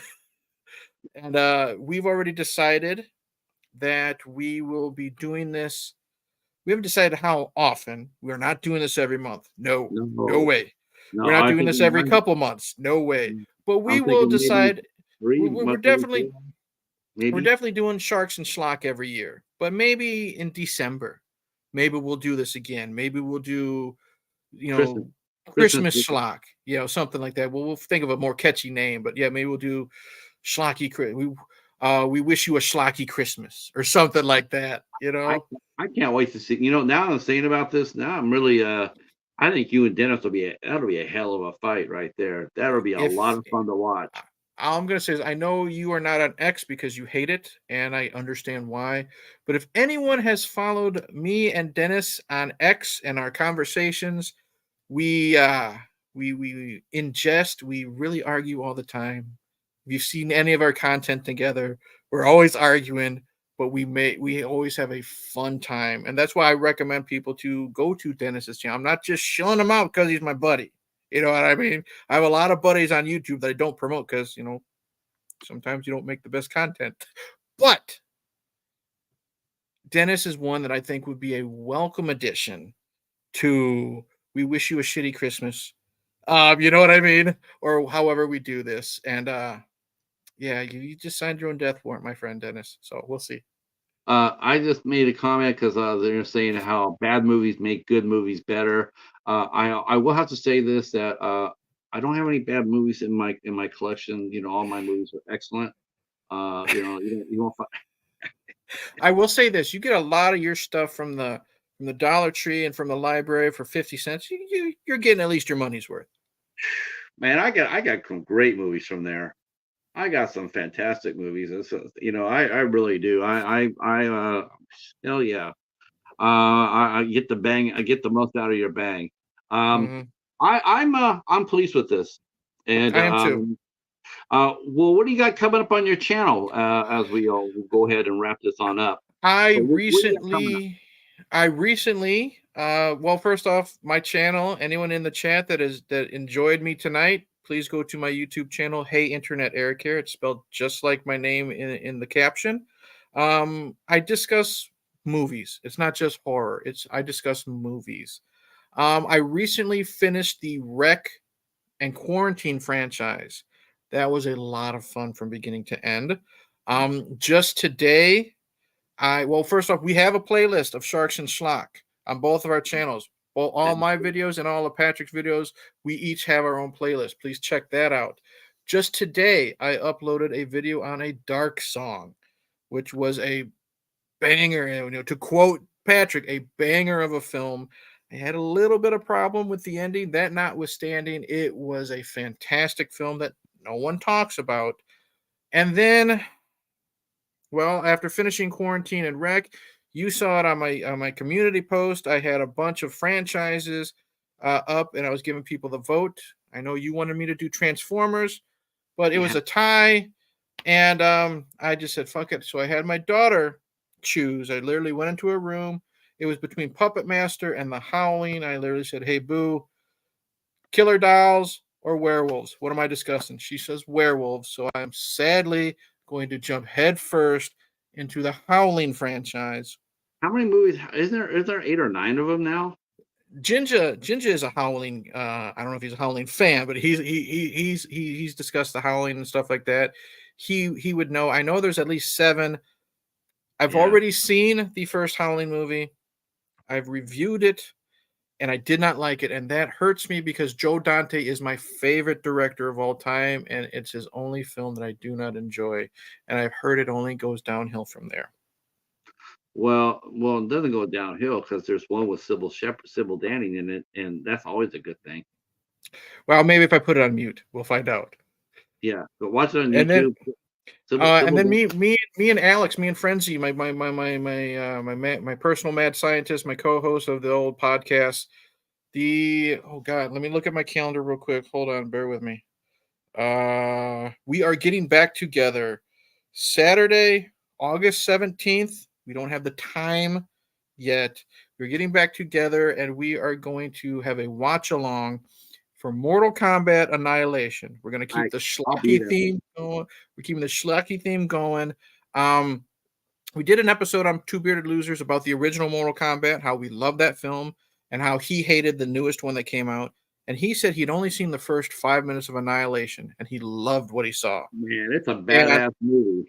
and I told him, I said, well, don't watch it. Eventually, we're going to do a watch along. We had to sadly end the podcast for personal reasons, but now we have a reason. We're going to finally do a watch along on August 17th. Next month, there is a Friday the 13th. We will be live Friday the 13th. Don't know the time yet, but Frenzy is going to host that one. It'll be on my channel, but he's going to host that one. And that poor bastard is going to try to discuss and explain the entire Friday the 13th franchise timeline. So that is Oh, what I have planned so far. So Godspeed to Frenzy. well, that's that'll be interesting. I thought I had a time like the first 4 movies encompassed like 2 days. Well, the first movie is one day. The second movie takes place like the beginning takes place a couple months later, but then it jumps 5 years. And then Friday the 13th, part 3 actually takes place on Saturday the 14th. Like he's deep diving and getting dates and stuff like that. It's going to be interesting. That'll be very cool, and I'm glad you're doing this. I was holding my breath and like, please be doing this on a Saturday so I can watch it. Mm-hmm. On the 16th, when you said the 16th, all of a sudden when you said you're going to be doing it, I was like, please don't let it be the 16th. Don't do that. No. No, it's the Uh, 17th. Yep. the 17th. I got a matinee show on the 17th, but that's in the afternoon, so I'll be Yeah, there. it'll be an evening show. I love Annihilation. Again, it's like one of those going against type. It was Hmm. James Remar, who at that time was known for The Warriors and was Yep. known for Cotton Club and known for 48 Hours. He was a Yep. well-established heavy, and this was the first time I saw him be a good guy. And again, all these guys that are used to playing bad guys, man, it's more, when it's like people say, well, what happens when a good guy plays a bad guy? Well, that's interesting. That's interesting, like Elijah Wood and Mark Hamill. Hmm. I think it's more interesting the reverse Hmm. when they're used to playing a villain and then they come back as a hero. I think Yeah. it's a much more interesting a dynamic for me because Hmm. it's harder to me. Yeah. Yeah. It's easier to be a villain, but it's hard to Yeah. be a hero. Yeah. Um, and James Remar plays Raiden, and Yeah. right after Christopher Lambert, I loved it. I thought it was great. You hear no complaints from me from Annihilation, though I know it gets a lot of hate, but I don't know why, because it's badass. Yeah. It's better than the first one. It I really wouldn't go is. that far. I wouldn't go that far, Well, I but would. that's just personal taste. I'll be right. I'll be happy because the first one is so anticlimactic. The big fight at the end of the first one was like it should have been big, and Hmm. it just. But there's another movie sort of like the similar theme that I love too, and it's a badass movie that not many people really talk about too much. It's called DOA, and The it has one with the Kevin Jamie Nash. Priestley in it and Yeah, Kevin Nash. Yeah, I've seen that. It's fun. That's that's another a video game movie. Yeah, it's another video game movie. Yeah. that's a lot of fun. All right. I got this. I guess I got time for one thing. I'll mention this. Though we do on Tuesday we have Paul Shadow coming in. But on the 16th of August at 8 o'clock, we'll see the return of Corin Nemec to the channel, and Nice. he's gonna come back and hang out with us and talk He about his seems so cool as hell, dude. he really is. I'll tell you between him and Uwe Boll, I think those are your biggest gets in my I guess you'd say lifetime of people who I enjoy. Because Corin's fun, and Corin is not above doing these Sci-Fi Channel movies either. That's what I like about I him. love him. He Oh just no, likes to act. no. You know what? I reviewed one of his movies called Sea Beast. Hmm. You look for people like him in these movies, like the London brothers are in it. Jason and Jeremy, they do sci-fi movies. They Hmm. elevate everything. Jeff Fahey does them. They elevate it. Hmm. Eric Roberts elevates it. And no, and it was through Corin. He did Sea Beast that I discovered Camille Sullivan. And Camille Hmm. Sullivan did one of the best IFC movies that we've ever talked about. In fact, it was so good. I went my Blu-ray copy doesn't work, so I went and got a copy of on DVD, and that is Hunter x Hunter. Oh, Hunter x Uh, Hunter is fantastic, dude. Devon Sawa and Nick Stahl, they're having such a great comeback, dude. Devon Sawa's everywhere. yeah, And what I love about Devon, he is so funny. He knows where he was, this teen beat, heartthrob of the 90s. Dude, he is so funny. And I'm so happy that both him and Nick got clean and now they're having this comeback. Nick's doing a lot yeah, of indie drama. Devon's everywhere from the new Chucky series. He's worked with Stallone. He's worked with Travolta. He's worked with Sharon Stone, Dave Bautista. I am very happy that they were able to conquer those demons. You know what I mean? We won't get too into it. You can do your research. And I'm happy to see that they're getting the success again. yeah.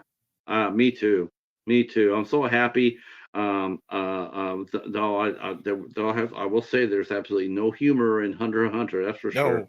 No, Um, no, it is especially that finale, but it is a I great film. rather I would say I would sit there and say I'd rather watch Sushi Girl for that. I mean, if it came right down to it, I would take Sushi Girl as the one I would watch out of the two if I had to, because Hunter x Yeah, Hunter that will live in your head for a yeah, long time. yeah. That will stay with you. That's a Yeah, badass movie. it's a great one. All right, then we are going to go ahead and wrap this up. I want to thank everybody in the chat that came out and hung out with us. Thank Absolutely. you. Yeah, thank you so much for subbing to each other. That's great. And of course, if you're new to our channels, Eric's connections down below. Mine's here. Him and I are both racing to 1500. I think he's only like 100 behind me, but we're racing to Yeah, 1500. I'm trying. I think I'm at 1375. You know, it'd be great if I just got to 1400. I'd be happy. I just want to get to 15. Bring Hmm. me to 15, and I'll be tickled with that. Then we'll go forward from that. Thank you guys all for your support, and Absolutely. we'll be back. We'll be back sooner than later for Sharks and Schlock 2. And good night from me and Brett Kelly. That's it. Have a great night. Cheers, Peace. everybody. And you can stay right where you're at, Mister. I'm not going nowhere. Good night, everyone.